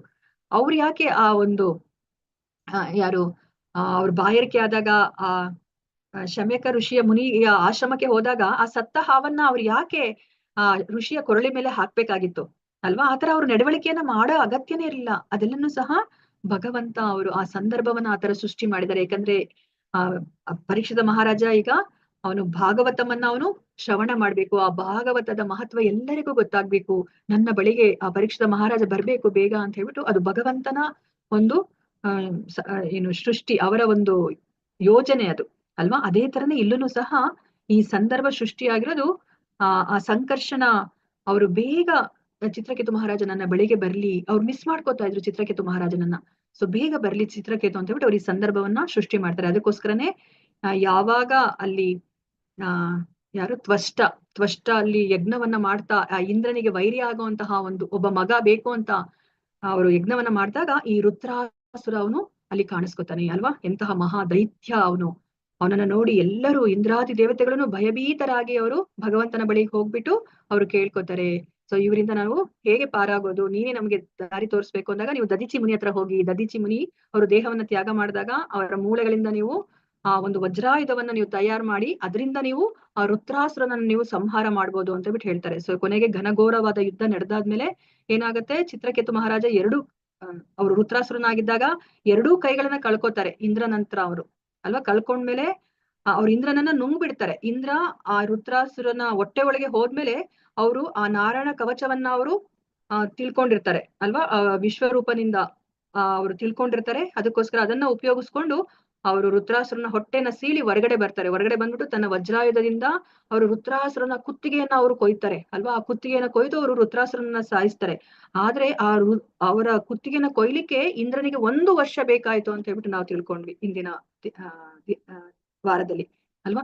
ಸೊ ಈ ತರ ರುದ್ರಾಸುರ ಅವರು ತನ್ನ ದೇಹವನ್ನ ತ್ಯಾಗ ಮಾಡ್ಬಿಟ್ಟು ಅವರು ಭಗವಂತನಲ್ಲಿ ಅವರು ಧ್ಯಾನಾಸಕ್ತರಾಗಿದ್ರು ಅಲ್ವಾ. ನಮಗ್ ಗೊತ್ತಿರೋ ಹಾಗೇನೆ ಯಾಕೆ ಇಂದ್ರ ಇಷ್ಟು ಸಮಯವನ್ನ ವ್ಯರ್ಥ ಮಾಡ್ತಾ ಇದ್ದಾನೆ, ಅವನಿಗೆ ಯಾಕೆ ನಂಬಿಕೆ ಇಲ್ಲ ಭಗವಂತನ ಮೇಲೆ. ಭಗವಂತ ಹೇಳಿದನಲ್ವಾ ಈ ವಜ್ರಾಯುಧದಿಂದ ನನ್ನ ಸಂಹಾರ ಮಾಡ್ಬೋದು ಅಂತ. ಯಾಕೆ ಸಮಯವನ್ನ ವ್ಯರ್ಥ ಮಾಡ್ತಾ ಇದ್ದಾನೆ, ನನ್ನ ಮೇಲೆ ಅದನ್ನ ಪ್ರಯೋಗ ಮಾಡಿದ್ರೆ ನಾನು ಇವಾಗ ಭಗವಂತನಲ್ಲೇ ಧ್ಯಾನಾಸಕ್ತನಾಗಿತ್ಕೊಂಡ್ರೆ ನಾನು ಭಗವಂತನ ಬಳಿಗೆ ಹೋಗ್ತೀನಿ ಅಂತ ಹೇಳ್ಬಿಟ್ಟು ಅವ್ರು ಕಾಯ್ತಾ ಇದ್ರು ಅಲ್ವಾ. ಸೊ ರುದ್ರಾಸುರ ಇವಾಗ ನಾವು ತಿಳ್ಕೊಂಡ್ರ ಹಾಗೇನೆ 8ನೇ ಅಧ್ಯಾಯದಲ್ಲಿ ಭಗವದ್ಗೀತೆ ತಿಳ್ಕೊಂಡ್ರೆ ಹಾಗೇನೆ ನಾವು ಅಂತ ಕಾಲದಲ್ಲಿ ನಾವು ಯಾವ ಒಂದು ಭಾವದಲ್ಲಿ ನಾವು ದೇಹವನ್ನ ಬಿಡ್ತೀವೋ ಅದೇ ಒಂದು ಭಾವವನ್ನ ಪಡಿತೀವಿ. ಸೊ ರುದ್ರಾಸುರನು ಸಹ ಆ ಸಂಕರ್ಷಣನ ಮೇಲೆ ಅವನು ಧ್ಯಾನಾಸಕ್ತನಾಗಿರ್ತಾನೆ. ಧ್ಯಾನಾಸಕ್ತನಾಗಿರೋದ್ರಿಂದ ಅವನು ಆ ಸಂಕರ್ಷಣನ ಬಳಿಗೆ ಅವರು ಹೋಗ್ತಾರೆ ರುದ್ರಾಸುರ. ಸೊ ಇವಾಗ ಈ 6ನೇ ಸ್ಕಂದದಲ್ಲಿ ನಾವು ಏನನ್ನ ತಿಳ್ಕೊತಾ ಇದೀವಿ ಅಂತಂದ್ರೆ ಪೋಷಣೆ ಬಗ್ಗೆ ನಾವು ತಿಳ್ಕೊತಾ ಇದೀವಿ. 6ನೇ ಸ್ಕಂದದಲ್ಲಿ ನೀವು ನೋಡಿದ್ರೆ ಯಾರೆಲ್ಲರ ಬಗ್ಗೆ ಇದೆ ಅಂತಂತಂದ್ರೆ ಅಜಮಿಳನ ಬಗ್ಗೆ ಇದೆ. ಅದಾದ್ಮೇಲೆ ನಾವು ದಕ್ಷ ಪ್ರಜಾಪತಿಯ ಬಗ್ಗೆ ನಾವು ನೋಡ್ತೀವಿ. ಇಂದ್ರನ ಬಗ್ಗೆ ನೋಡ್ತೀವಿ. ಚಿತ್ರಕೇತು ಮಹಾರಾಜನ ಬಗ್ಗೆ ನಾವು ನೋಡ್ತೀವಿ. ಆಮೇಲೆ ದಿತಿ ಕಶ್ಯಪ ಮುನಿಯ ಹೆಂಡತಿ ದಿತಿ, ಹಿರಣ್ಯಕಶಿಪು ಹಿರಣ್ಯಾಕ್ಷದ್ರಲ್ಲ ಅವರ ತಾಯಿ ದಿತಿ, ಇವ್ರ ಬಗ್ಗೆ ನೋಡ್ತೀವಿ. ಮತ್ತೆ ಇಂದ್ರನ ಬಗ್ಗೆ. ಇವರೆಲ್ಲರೂ ಸಹ ಆ ಭಕ್ತಿ ಮಾರ್ಗದಲ್ಲಿ ತಪ್ಪು ಮಾಡಿದ್ರೂ ಸಹ ಭಗವಂತ ಅವ್ರನ್ನ ಕೈ ಬಿಡ್ತಾ ಇಲ್ಲ, ಪೋಷಿಸ್ತಾ ಇದ್ದಾನೆ.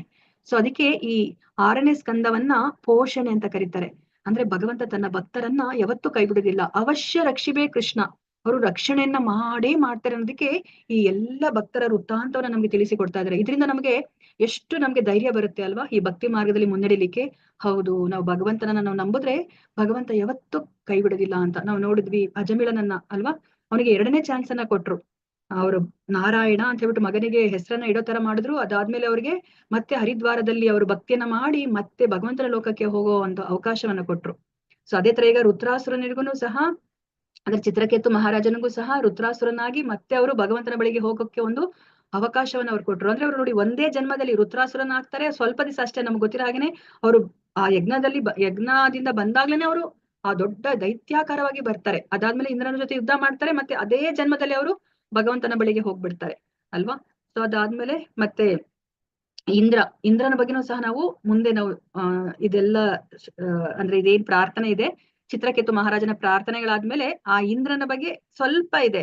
ಅವರು ಮತ್ತೆ ಏನ್ ಮಾಡ್ತಾರೆ ಅಂತ ಹೇಳ್ಬಿಟ್ಟು ಆ ದಿತಿಗೆ ಆ ಇಂದ್ರನನ್ನ ಕೊಲ್ಬೇಕು ಅಂತ ಅನ್ಸುತ್ತೆ. ಅದಕ್ಕೋಸ್ಕರ ಅವಳು ಏನ್ ಮಾಡ್ತಾರೆ ಅಂತ ಹೇಳ್ಬಿಟ್ಟು ಅಷ್ಟನ್ನ ತಿಳ್ಕೊಂಡ್ಬಿಟ್ಟು ಈ ಒಂದು 6ನೇ ಸ್ಕಂದದ ಇದರ ಅಧ್ಯಾಯವನ್ನ ನಾವು ಈ ಅಧ್ಯಾಯಗಳನ್ನ ಮುಗಿಸೋಣಂತೆ. ಯಾಕಂದ್ರೆ ಆಲ್ಮೋಸ್ಟ್ 6ನೇ ಸ್ಕಂದದ ಬಗ್ಗೆ ಎಲ್ಲನೂ ಸಹ ನಮ್ಗೆ ಗೊತ್ತಿದೆ, ಸ್ವಲ್ಪ ಗೊತ್ತಿದೆ.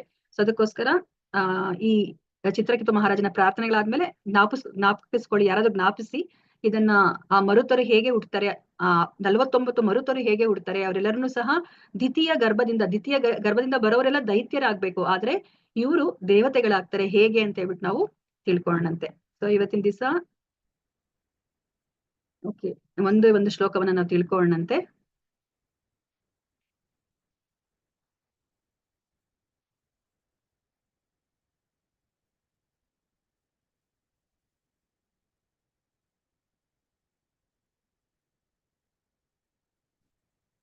ಸೊ ನಾವು ನೋಡ್ತಾನೆ ಇದೀವಲ್ವಾ, ಎಲ್ಲಾ ಭಕ್ತರ ಪ್ರಾರ್ಥನೆಯೂ ಸಹ ಒಂದೇ ಅಲ್ವಾ. ಅವ್ರಿಗೆ ಭಗವಂತನ ಆ ಪಾದ ಕಮಲದಲ್ಲಿ ಅವರು ಆಶ್ರಯವನ್ನ ಪಡೆಯೋದನ್ನ ಬಿಟ್ರೆ ಅವ್ರು ಬೇರೆ ಏನನ್ನೂ ಬಯಸ್ತಾ ಇಲ್ಲ. ದಾಸನಾಗಿರ್ಬೇಕು. ಅವ್ರಿಗೆ ಈ ಭೌತಿಕ ಪ್ರಪಂಚದಲ್ಲಿ ಯಾವ ಒಂದು ಸ್ಥಾನವೂ ಅವ್ರಿಗೆ ಬೇಕಾಗಿಲ್ಲ ಅಲ್ವಾ. ಅದನ್ನೇ ನಾವು ನೋಡ್ತಾ ಇದೀವಿ. ಈಗ ಚಿತ್ರಕೇತು ಮಹಾರಾಜ ಏನನ್ನ ಕೇಳ್ಕೊತಾ ಇದ್ದಾರೆ, ಸಂಕರ್ಷಣನಿಗೆ ಏನನ್ನ ಕೇಳ್ಕೊತಿದ್ದಾರೆ ಅಂತ ಹೇಳ್ಬಿಟ್ಟು ನಾವು ನೋಡೋಣಂತೆ.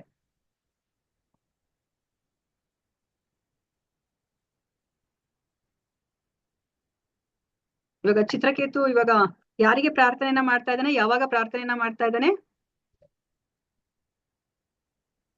ಹರೇ ಕೃಷ್ಣ. ನಾವ್ ನೋಡಿದ್ವಿ ಅಲ್ವಾ? ಅರ್ಥ ಆಯ್ತಾ ನಿಮ್ಗೆ? ಸೊ ಚಿತ್ರಕೇತು ಮಹಾರಾಜ ಯಾರಿಗೆ ಪ್ರಾರ್ಥನೆಯನ್ನ ಮಾಡ್ತಿದ್ದಾನೆ? ಯಾವಾಗ ಮಾಡ್ತಾ ಇದ್ದಾನೆ?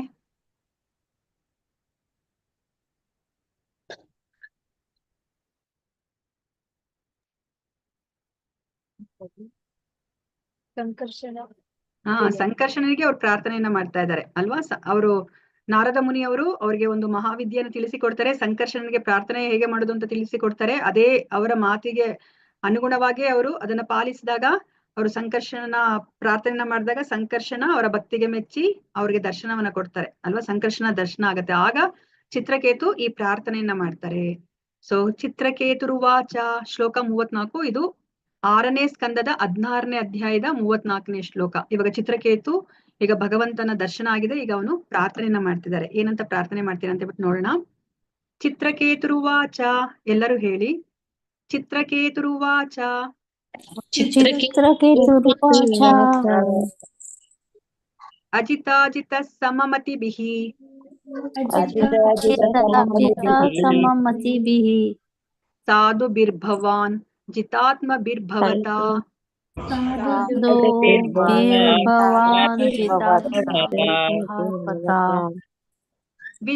ವಿಜಿತಾಸ್ತೇಪಿ ಚ ಭಜತಾಂ ಅಕಾಮಾತ್ಮನಾಂ ಯಾ ಆತ್ಮದೋ ಅತಿ ಕರುಣಃ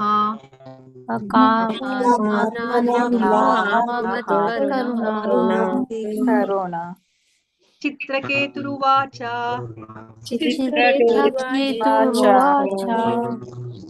ಅಜಿತಾಜಿತ ಸಮಮತಿಭಿಃ ಸಾಧುಭಿರ್ಭವಾನ್ ಜಿತಾತ್ಮಭಿರ್ಭವತಾ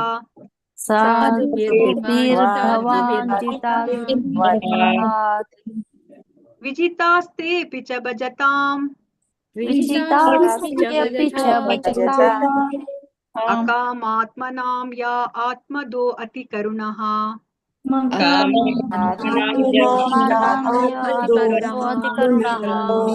ಚಿತ್ರಕೇತುರುವಾಚ ಅಜಿತಾಜಿತ ಸಮಮತಿಭಿಃ ಸಾಧುಭಿರ್ಭವಾನ್ ಜಿತಾತ್ಮಭಿರ್ಭವತಾ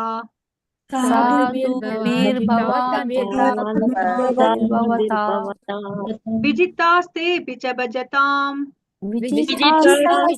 ಚ ಭಜತಾಂ ಅಕಾಮಾತ್ಮನಾಂ ಯಾ ಆತ್ಮದೋತಿ ಕರುಣಃ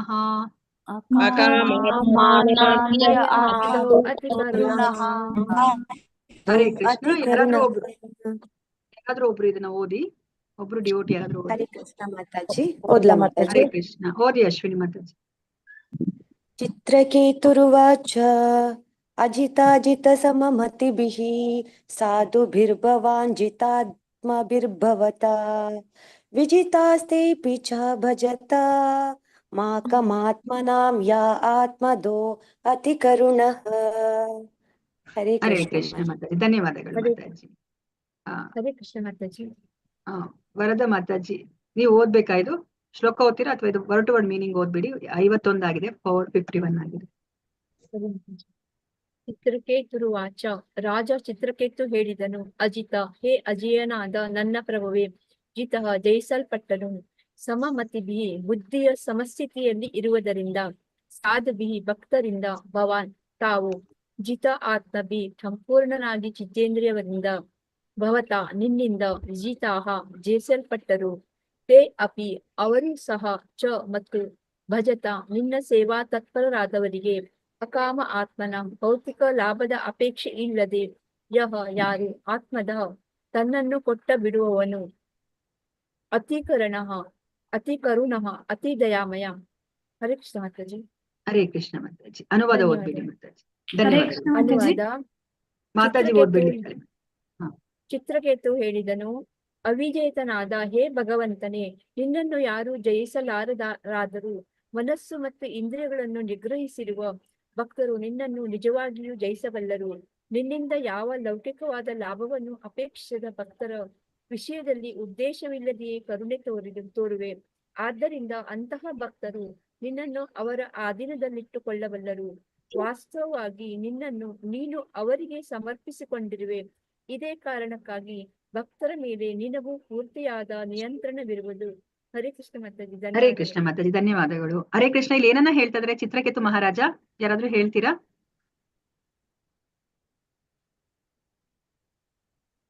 ಹರೇ ಕೃಷ್ಣ. ನಿನ್ನನ್ನ ಯಾರು ಜಯಿಸಕ್ ಆಗಲ್ಲ. ಮತ್ತೆ ಅವ್ರ ಇಂದ್ರಿಯಗಳನ್ನ ಅವರು ನಿಗ್ರಹಿಸಿರ್ತಾರಲ್ಲ, ಅವ್ರು ನಿನ್ನನ್ನು ನಿಜವಾಗಿಯೂ ಯಾರು ಮನಸ್ಸು ಇಂದ್ರಿಯಗಳನ್ನು ನಿಗ್ರಹಿಸ್ತಾರೆ ಭಕ್ತರು, ಅವರು ನಿನ್ನ ಜಯಿಸ್ತಾರೆ ಅಂತ. ಹರಿ ಬೋಲ್ ಮಾತಾಜಿ, ಧನ್ಯವಾದಗಳು ಅಲ್ವಾ. ಸೊ ಇವಾಗ ನಮ್ಮ ಸ್ಥಾನ ಏನು? ನಮ್ಮ ಶಾಶ್ವತ ಸ್ಥಾನ ಏನು? ಭಗವಂತನ ಧಾಮಕ್ಕೆ ಹೇಳುವುದೇ ಶಾಶ್ವತ. ಭಕ್ತರ ಮೇಲೆ ನಮಗೆ ಅಲ್ಲ, ಸ್ಥಾನ ಕೇಳ್ತಿದ್ರು, ನನ್ ಗುರಿ ಕೇಳ್ತಾ ಇಲ್ಲ. ಸ್ಥಾನ, ನಮ್ಮ ಶಾಶ್ವತ ಸ್ಥಾನ ಏನು ಅಂತ. ಭಗವಂತನ ದಾಸರ ಅವರ ಸೇವೆ ಮಾಡುವುದು. ನಾವು ದಾಸರು ಅಲ್ವಾ? ನಮ್ಮ ಸ್ಥಾನ, ನಿಜವಾದ ಸ್ಥಾನ ದಾಸರು. ದಾಸರು ಅಂತಂದ್ರೆ ಏನು? ಇವಾಗ ನಾವು ಬೇರೆಯವರ ಅಧೀನದಲ್ಲಿದ್ದೀವಿ ಅಂತನೋ ಅಥವಾ ಅವ್ರು ನಮ್ಮ ಅಧೀನದಲ್ಲಿದ್ದಾರೆ ಅಂತನಾ? ಇವಾಗ ದಾಸ ಅನ್ನೋರು ಅಂದ್ರೆ ನಾವು ಬೇರೆಯವರ ಅಧೀನದಲ್ಲಿದ್ದೀವಿ ಅಂತನಾ? ನಾವ್ ಇವಾಗ ಯಾರಿಗೆ ಶರಣಾಗಿರ್ತೀವೋ ಅವರ ಅಧೀನದಲ್ಲಿದ್ದೀವಿ ಅಂತನೋ, ಅಥವಾ ಆ ಶರಣಾದವರು ನಮ್ಮ ಅಧೀನದಲ್ಲಿದ್ದಾರೆ ಅಂತನ ಅರ್ಥ? ನಾವು ಬೇರೆಯವರು ಅವರ ಅಧೀನದಲ್ಲಿ ಇರ್ತೇವೆ. ಶರಣಾಗಿದ್ದೇವೆ, ಅವರ ಅಧೀನದಲ್ಲಿ. ನಾವು ಅಧೀನದಲ್ಲಿ ಇರ್ತೀವಿ ಅಂದ್ರೆ ನಾವು ಇವಾಗ ದಾಸರು ಅಂದ್ರೆ ನಾವು ಬೇರೆಯವರ ಅಧೀನದಲ್ಲಿ ಇರ್ತೀವಿ. ಈಗ ನಮ್ಮೆಲ್ಲರ ನಿಜವಾದ ಸ್ಥಾನ ಏನು? ಶಾಶ್ವತ ಸ್ಥಾನ ನಾವು ದಾಸರಾಗಿರೋದು ಅಲ್ವಾ? ಆದ್ರೆ ಇಲ್ಲಿ ಏನಾಗ್ತಾ ಇದೆ? ನಾವು ಭಗವಂತನಿಗೆ ದಾಸರಾದ್ರೆ ಏನಾಗತ್ತೆ? ನಾವು ಅವರ ಅಧೀನದಲ್ಲಿ ಇರ್ತೀವಿ. ಭಗವಂತನ ಅಧೀನದಲ್ಲಿ ಬರ್ತೀವಿ. ಮತ್ತೆ ಅವಾಗ ಇನ್ನೇನಾಗತ್ತೆ? ಭಗವಂತನು ಸಹ ನಮ್ಮ ಅಧೀನದಲ್ಲಿ ಬರ್ತಾರೆ ಅಲ್ವಾ? ಸೊ ಯಾವ್ದಾದ್ರು ಎಕ್ಸಾಂಪಲ್ಸ್ ಅನ್ನ ಕೊಡ್ತೀರಾ ನೀವು ಈ ತರ ಭಗವಂತ ಅವರ ಅಧೀನದಲ್ಲಿ ಬಂದಿರೋ ತರ? ಭಕ್ತ ಪ್ರಹ್ಲಾದ, ಆಮೇಲೆ ಉದ್ದವ. ಅದಕ್ಕಿಂತ ಮುಂಚೆ ತುಂಬಾ ನಾವ್ ಯಾವಾಗ್ಲೂ ದಿನ ಬೆಳಗಾದ್ರೆ ಅದನ್ನ ನಾವು ಎಕ್ಸಾಂಪಲ್ ನೋಡ್ತಾ ಇರ್ತೀವಿ. ಮತ್ತೆ ಬಲಿ ಮಹಾರಾಜ, ಬಲಿ ಮಹಾರಾಜ, ಯಶೋಧಮಯ್ಯ, ಮತ್ತೆ ಗೋಪಿಯರು ಮಾತಾಜಿ. ಗೋಪಿಕಾ ಸ್ತ್ರೀಯರು, ಮತ್ತೆ ಭಗವದ್ಗೀತೆ ಫಸ್ಟ್ ಪೇಜ್ ಅಲ್ಲೇ ಅದಿದೆ. ಭಗವದ್ಗೀತೆ ಫಸ್ಟ್ ಪೇಜ್, ರಾಧೆ, ಮುಖಪುಟ ಅರ್ಜುನ. ಅಲ್ವಾ? ಅರ್ಜುನ. ಯಾರಾದ್ರೂ ಸಾರಥಿ ಆಗ್ಲಿಕ್ಕೆ ಒಪ್ಕೋತಾರ ಅಲ್ವಾ? ಸಾರಥಿ ಅಂದ್ರೆ ಯಾರ ಮಾತನ್ನ ಕೇಳ್ಬೇಕು ಅಲ್ವಾ? ಯಾವಾಗ ಯುದ್ಧ ಮಾಡ್ತಿರ್ತಾರ ಅವ್ರ ಮಾತನ್ನ ಕೇಳ್ಬೇಕು ಅಲ್ವಾ? ನಿಮಗ್ ಗೊತ್ತಿದೆ ಅಲ್ವಾ ಎಲ್ಲರಿಗೂನು, ಆ ಸಾರಥ್ಯವನ್ನ ವಹಿಸ್ಬೇಕಾದ್ರೆ ಅವ್ರಿವಾಗ ಅಷ್ಟು ಗದ್ದಲದಲ್ಲಿ ಮತ್ತೆ ಅಷ್ಟು ಅವ್ರೆಲ್ಲ ಫಾಸ್ಟ್ ಆಗಿ ಎಲ್ಲ ಕೆಲಸ ಮಾಡ್ಬೇಕು. ಅವಾಗ ಅವರು ರೈಟ್ ಲೆಫ್ಟ್ ಹೋಗಿ ಅಂದಾಗ ಅವ್ರು ಹೇಗೆ ಡೈರೆಕ್ಷನ್ ಅನ್ನ ಹೇಳ್ತಾರೆ? ಇವಾಗ ಅರ್ಜುನ ಕೃಷ್ಣನಿಗೆ ಹೇಳ್ಬೇಕು ಅಲ್ವಾ? ಅರ್ಜುನನ ಮುಖ ಕಾಣಿಸೋದಿಲ್ಲ. ಅವ್ರು ಇವಾಗ ಕೃಷ್ಣನಿಗೆ ಹೇಳ್ಬೇಕು, ನೀನು ರೈಟ್ ಹೋಗು, ಲೆಫ್ಟ್ ಹೋಗು, ಮುಂದೆ ಹೋಗು ಅಂತ ಹೇಳ್ಬಿಟ್ಟು. ಹೇಗೆ ಹೇಳ್ತಾರೆ ಅವರು? ಕಾಲಿಂದ ಅವರು ಒದಿತಾರೆ ಅಲ್ವಾ? ಕಾಲಿಂದ ಅವರು ಬಲಗಡೆ ಕಡೆ ಬೆನ್ನಿಗೆ ಒದಿದ್ರೆ ಬಲಗಡೆ ಹೋಗ್ಬೇಕು, ಎಡಗಡೆ ಬೆನ್ನಿನ ಕಡೆ ಒದಿದ್ರೆ ಎಡಗಡೆ ಹೋಗ್ಬೇಕು. ನೋಡಿ, ಆ ತರ ಒಂದು ಸ್ಥಾನದಲ್ಲಿ ಇವಾಗ ಕೃಷ್ಣ ಇದ್ದಾರೆ ಅಲ್ವಾ? ಅದಕ್ಕೇನೆ ಇಲ್ಲಿ ನಾವು ನೋಡಿದ್ವಿ ಅಲ್ವಾ, ಚೈತನ್ಯ ಮಹಾಪ್ರಭುಗಳು ಅವರು ಈ ಸೌತ್ ಕಡೆ ಅವರು ಪರ್ಯಟನೆಗೆ ಬಂದಾಗ ಶ್ರೀರಂಗಮಲ್ಲಿ ಒಬ್ಬ ಬ್ರಾಹ್ಮಣ ಆ ಒಂದು ಮುಖಪುಟವನ್ನ ನೋಡಿ ಅಳ್ತಾ ಇದ್ದಾರೆ ಅಲ್ವಾ? ಇದೇನಿದು ಭಗವಂತ ಎಂತಹ ಕರುಣಾಮಯಿ, ಅವನು ಇಡೀ ಸೃಷ್ಟಿಕರ್ತ, ಅವನು ಇಂತಹ ಒಂದು ಚಿಕ್ಕ ಒಂದು ಸ್ಥಾನವನ್ನ ಅಲಂಕರಿಸ್ಕೊಂಡಿದ್ದಾನಲ್ವಾ, ಎಂತಹ ಕರುಣಾಮಯಿ ಅಂತ ಹೇಳ್ಬಿಟ್ಟು ಅವರು ಹೇಳ್ತಾರೆ ಅಲ್ವಾ? ಸೊ ಅಂದ್ರೆ ಇವಾಗ ಇಲ್ಲಿ ಏನರ್ಥ? ನಾವು ಇವಾಗ ಅಷ್ಟು ನಮ್ಮ ಇಂದ್ರಿಯಗಳನ್ನೆಲ್ಲ ನಾವು ನಿಗ್ರಹಿಸ್ಕೊಂಡಿದ್ರೆ, ನಾವು ಅಷ್ಟು ಶುದ್ಧ ಭಕ್ತಿಯನ್ನ ಮಾಡಿದ್ರೆ ಭಗವಂತ ಅವರು ನಮ್ಮ ಅಧೀನಕ್ಕೆ ಬಂದ್ಬಿಡ್ತಾರೆ ಅಲ್ವಾ? ಹರೇ ಕೃಷ್ಣ. ಮ್ಯೂಟ್ ಮಾಡ್ಕೊಳ್ಳಿ, ಯಾರ್ದೋ ಬ್ಯಾಕ್ ಗ್ರೌಂಡ್ ನಾಯ್ಸ್ ಬರ್ತಾ ಇದೆ. ಸೊ ಅದಕ್ಕೆ ಇಲ್ಲಿ ಏನನ್ನ ಹೇಳ್ತಿದ್ದಾರೆ? ಅವಿಜೇತನಾದ ಹೇ ಭಗವಂತನೇ, ನಿನ್ನನ್ನು ಯಾರು ಜಯಿಸಲಾರರಾದರು ಅಲ್ವಾ? ನಮ್ಗೆ ಕೃಷ್ಣ ಏನನ್ನ ಹೇಳ್ತಾರೆ 7ನೇ ಅಧ್ಯಾಯದಲ್ಲಿ? ಮತ್ತಃ ಪರತರಂ ನಾಣ್ಯ ಕಿಂಚಿದಸ್ತಿ ಧನಂಜಯ ಅಲ್ವಾ? ಮಯಿ ಸರ್ವವಿಧಂ ಪ್ರೋತಂ ಸೂತ್ರೇ ಮಣಿಗಣ ಇವ ಅಂತ ಹೇಳಿದ್ರು ಅಲ್ವಾ? ಸೊ ನನ್ನನ್ನ ಮೀರಿಸೋರು ಯಾರು ಇಲ್ಲ, ನನ್ನ ಸರಿ ಸಮಾನರಾದವರು ಯಾರು ಇಲ್ಲ, ಎಲ್ಲರೂ ನನ್ನನ್ನೇ ಅವಲಂಬಿಸಿದ್ದಾರೆ ಅಂತ ಹೇಳಿದ್ರು ಅಲ್ವಾ?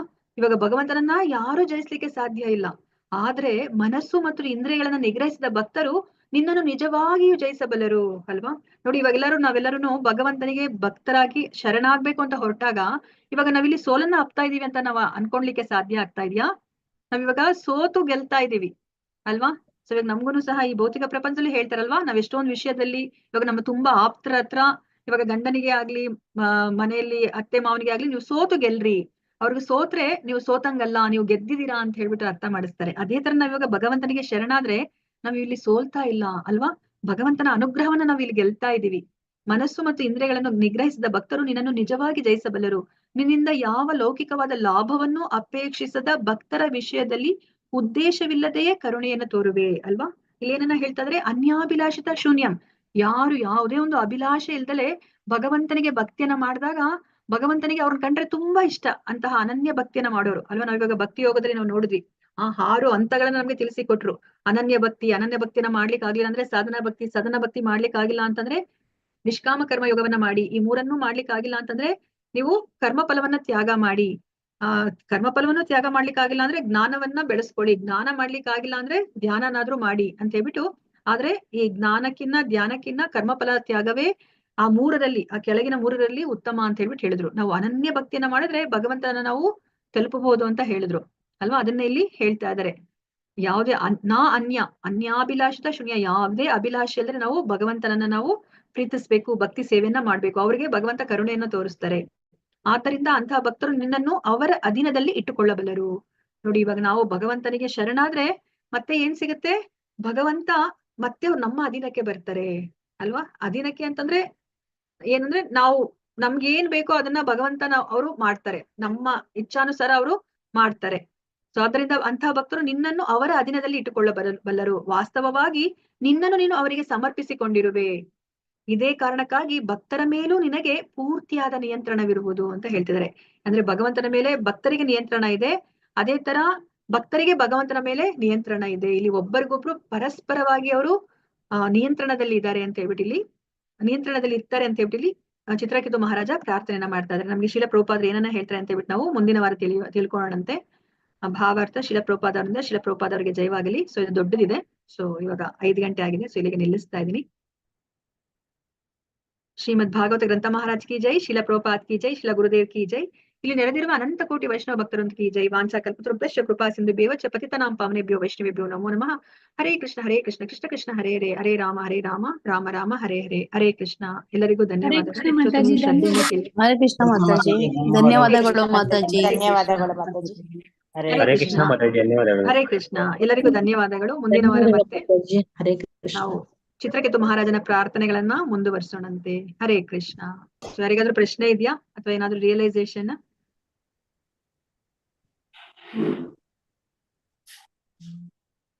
ಓಕೆ, ಎಲ್ಲರಿಗೂ ಧನ್ಯವಾದಗಳು. ಹರೇ ಕೃಷ್ಣ. ಶುಭ ದಿನ. ಧನ್ಯವಾದಗಳು ಮತ್ತೆ. ಶುಭ ದಿನ. ಪ್ರತಿ ಕ್ಷಣವೂ ಕೃಷ್ಣನ ನಾಮಸ್ಮರಣೆ ಮಾಡ್ಕೋತಾ ಇರಿ. ಒಂದು ಕ್ಷಣ